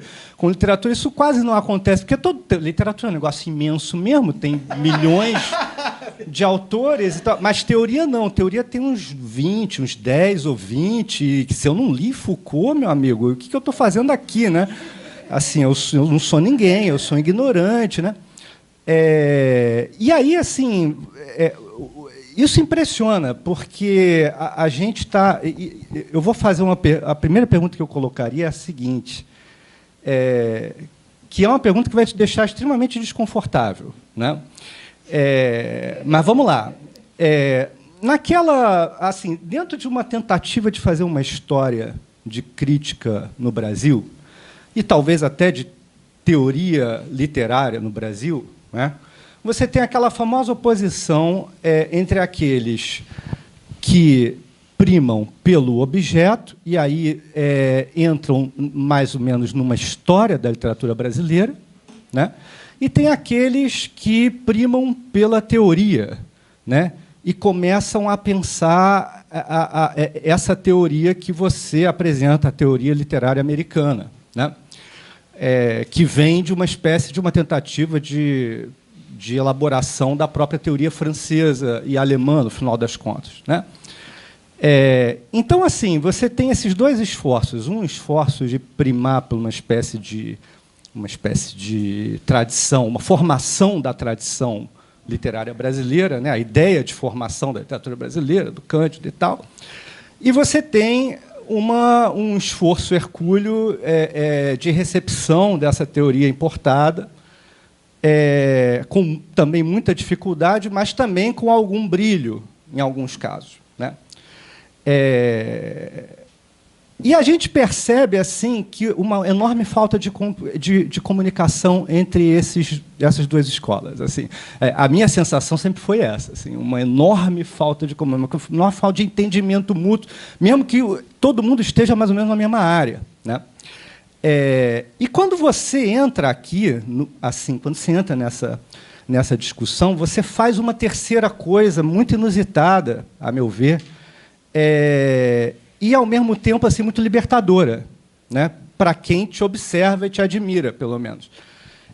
Que você não quer saber de ficar dizendo eu li Baudrillard, eu li Bataille, não sei o quê, você não entra nesse lugar, né, e você começa a pensar essas coisas muito práticas que a gente vive na universidade no momento da sua solidificação, como você percebeu, né? Eu achei muito boa a sua observação, Navio, assim, de que existe essa contradição, né, entre o fazer e o teorizar sobre o fazer, mas me parece que o salto que eu tô percebendo, né, é justamente de você... Assim, eu vou falar de uma maneira assim, você vai ficar extremamente desconfortável, como eu falei. Conseguir fazer o que esses caras, Derrida, Foucault e tal, conseguiram fazer lá, aqui, com a nossa realidade. Eu fico com essa sensação. Quando eu leio teoria literária americana, quando eu leio seus fragmentos, eu fico com essa sensação, né? E aí a pergunta é a seguinte, você pensou sobre isso, assim, o seu lugar dentro dessa história da crítica literária? Maravilha. Não, assim, começar de trás para frente, não, do pensar do meu lugar, eu faço a menor ideia. já pensei, né, quando eu fiz essa prova para titular, que já pensei no meu percurso, fiquei bem contente e tal, não sei o quê. Então, assim, não faço, assim, não sei. O que eu acho que dá para pensar, eu acho que é o seguinte, pensar, eu lanço isso aqui mais como uma hipótese do que como uma tese, que seria, a hipótese seria a seguinte, o que há de literatura fora da universidade? Vamos pensar no conceito de vida literária. Vida literária é condição objetiva de ler e discutir. Isso é que é o legal. O legal é ler e discutir, escrever também. O legal é você ler. Pode ser o bar, pode ser num sindicato, pode ser até numa igreja, pode ser, assim, vários lugares que você pode... Vamos chamar isso aqui de vida literária. Que lugar que permite a existência de uma vida literária fora da universidade? Eu acho que não tem mais. Eu acho que não tem mais. A escola não proporciona mais isso, porque não tem mais, agora não tem mais literatura, linguagens, né? O pessoal acha que está. Os suplementos literários também. Não vai ser nos blogs da internet, não vai ser também, né, nas coisas ligadas aí à indústria cultural da alta cultura. Né? Uma coisa que eu sempre falo, um elogio que eu falo sobre a universidade, que eu acho uma coisa fantástica, que eu acho que a universidade é o único lugar social no qual a opinião das pessoas sobre os objetos não incide sobre os objetos. Quer dizer, qualquer outra situação, né, no motorista do aplicativo, na padaria, na reunião do condomínio, na redação do jornal, na política, nem se fala, qualquer lugar... A opinião das pessoas em relação aos objetos tem que ser levada em consideração. A universidade não liga para a opinião das pessoas. A opinião das pessoas tem a menor importância, a opinião das pessoas sobre os objetos não tem a menor importância diante da objetividade dos objetos. A universidade lida com a objetividade dos objetos a partir. Você argumenta, você tem hipóteses que são refutadas, que são mudadas, não sei o que lá, mas isso é que é importante. O que as pessoas estão achando é assim, absolutamente diferente. Isso eu acho de uma libertação. É uma coisa que é fantástica, né? Do mesmo jeito também que obras legais, muitas vezes, né, não é só legal, não são só legais as obras que fazem isso, mas muitas vezes tem obras muito legais que a obra não quer saber de você leitor. Que a obra ou o narrador ou a obra te despreza, né? E aí você tem que quase que pedir desculpa para entrar naquela obra, né? Completamente diferente da lógica do, sei lá, da rede antissocial que fica sempre querendo cativar, né, o consumidor. Sei lá, tipo, o Thomas Bernhard, o cara não tem a menor vontade que você esteja lendo ele. Tipo ali, você vai ler o Finnegan's Wake, o que é a dificuldade? A dificuldade é, velho, não entra aqui, porque isso aqui não vale, não é para você. Né? Então, esse gesto da obra, dizer não preciso de você, leitor, eu também acho uma coisa muito, muito libertadora. Né? Então, para voltar aqui e pegar o raciocínio, se não existe mais uma possibilidade de uma vida literária, porque tem uma coisa coletiva, pelo menos meia dúzia de pessoas, para ler os livros juntos e discutir, beber, escrever e tal. Se não existe mais uma vida literária, se existia antes uma vida literária fora da universidade, e a gente não tem mais hoje uma chance de ter uma vida literária realmente de fato forte fora da universidade, as condições de falar sobre a literatura mudaram. Então, acho que quando você vai ler o Antônio Cândido e o Afrânio Coutinho, eles têm o conceito de literatura como algo que existe para além da universidade. Existe a literatura ali. E, no entanto, eu não sei, se você subtrai a universidade, finge que não existe mais, acaba a universidade. Não sei que conceito de literatura que sobra. Ou seja, o conceito de literatura hoje ele é muito mais frágil. O conceito... Estou tentando pensar também... Não, isso é outra coisa depois desse, senão fica longo demais. Mas ou seja, então... A literatura não existe mais com tanta força no ambiente social fora da universidade. No entanto, na universidade ela existe de um jeito que talvez nunca tenha existido antes, que é uma liberdade. A liberdade que a universidade confere ao estudo da literatura também é um troço louco. A gente não está... A universidade, quando você está dando... Você não precisa venerar a obra. Você não precisa venerar o Brasil. Você não precisa gostar do Brasil, você não precisa, né, venerar ninguém, você não precisa achar que o autor, essa coisa ficar achando que o autor é fantástico. Você pode criticar tudo de um jeito que você nunca teve essa liberdade antes, eu diria. Né? Então, assim, tem uma dialética aí de uma falta de difusão social, concentração no sistema acadêmico, que, no entanto, é grande, que gera uma liberdade muito grande, e que, ao mesmo tempo, quer produção. Então, a literatura ela perde um lastro como uma entidade garantida, como uma coisa que existe, ali sólida e tal. A literatura existe sólida como fenômeno de mercado. E aí são as coisas que nem sempre são tão legais. Né? Então, a literatura perde essa solidez como objeto dado, ela se mostra como uma coisa...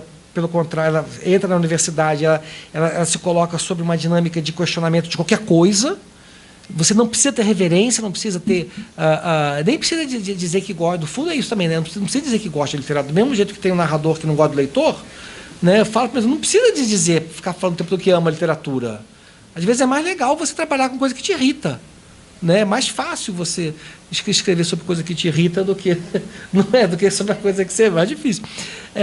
E junto com tudo isso, você tem que produzir. Então, acho que essa conjunção de elementos assim faz com que a gente tenha uma configuração hoje muito diferente do que tinha na década de 60. Então, eu acho que isso incide sobre o nosso fazer teórico e crítico. Então, eu acho que então eu iria nessa coisa. Assim. Então, no fundo dá para ler as duas coisas. Para ler os críticos do passado, tal, dá para ler o Roberto Schwartz e Verão Santiago, Luiz Costa Lima, Melchior.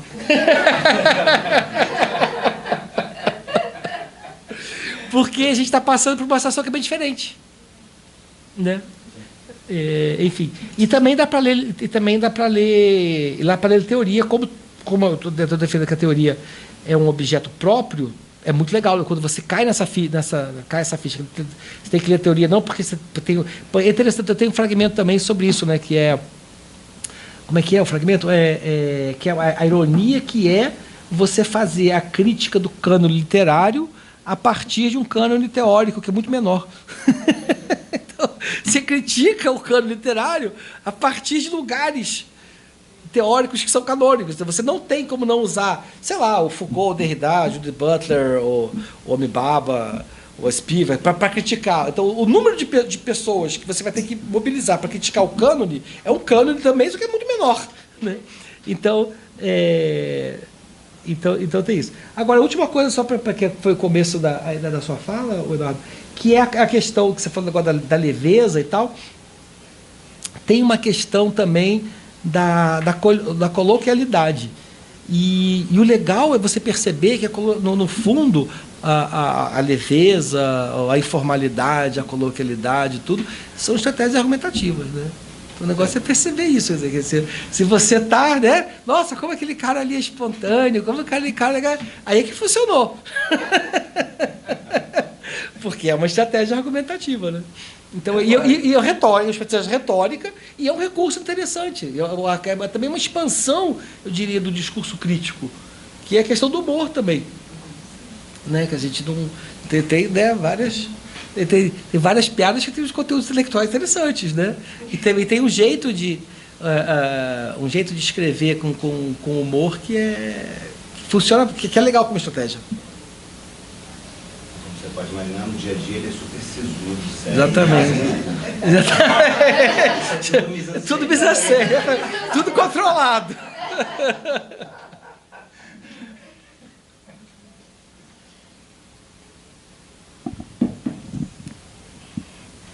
Bom, então, gostaria de agradecer o Fábio, que aceitou dar o depoimento. Gostaria de agradecer a Daniela, ao Nabil, ao Jobim, ao Matheus, por terem aceitado debater, e a todo mundo que se dispôs a vir aqui acompanhar o depoimento e acompanhar aí a trajetória do Fábio. Pois é, veja só.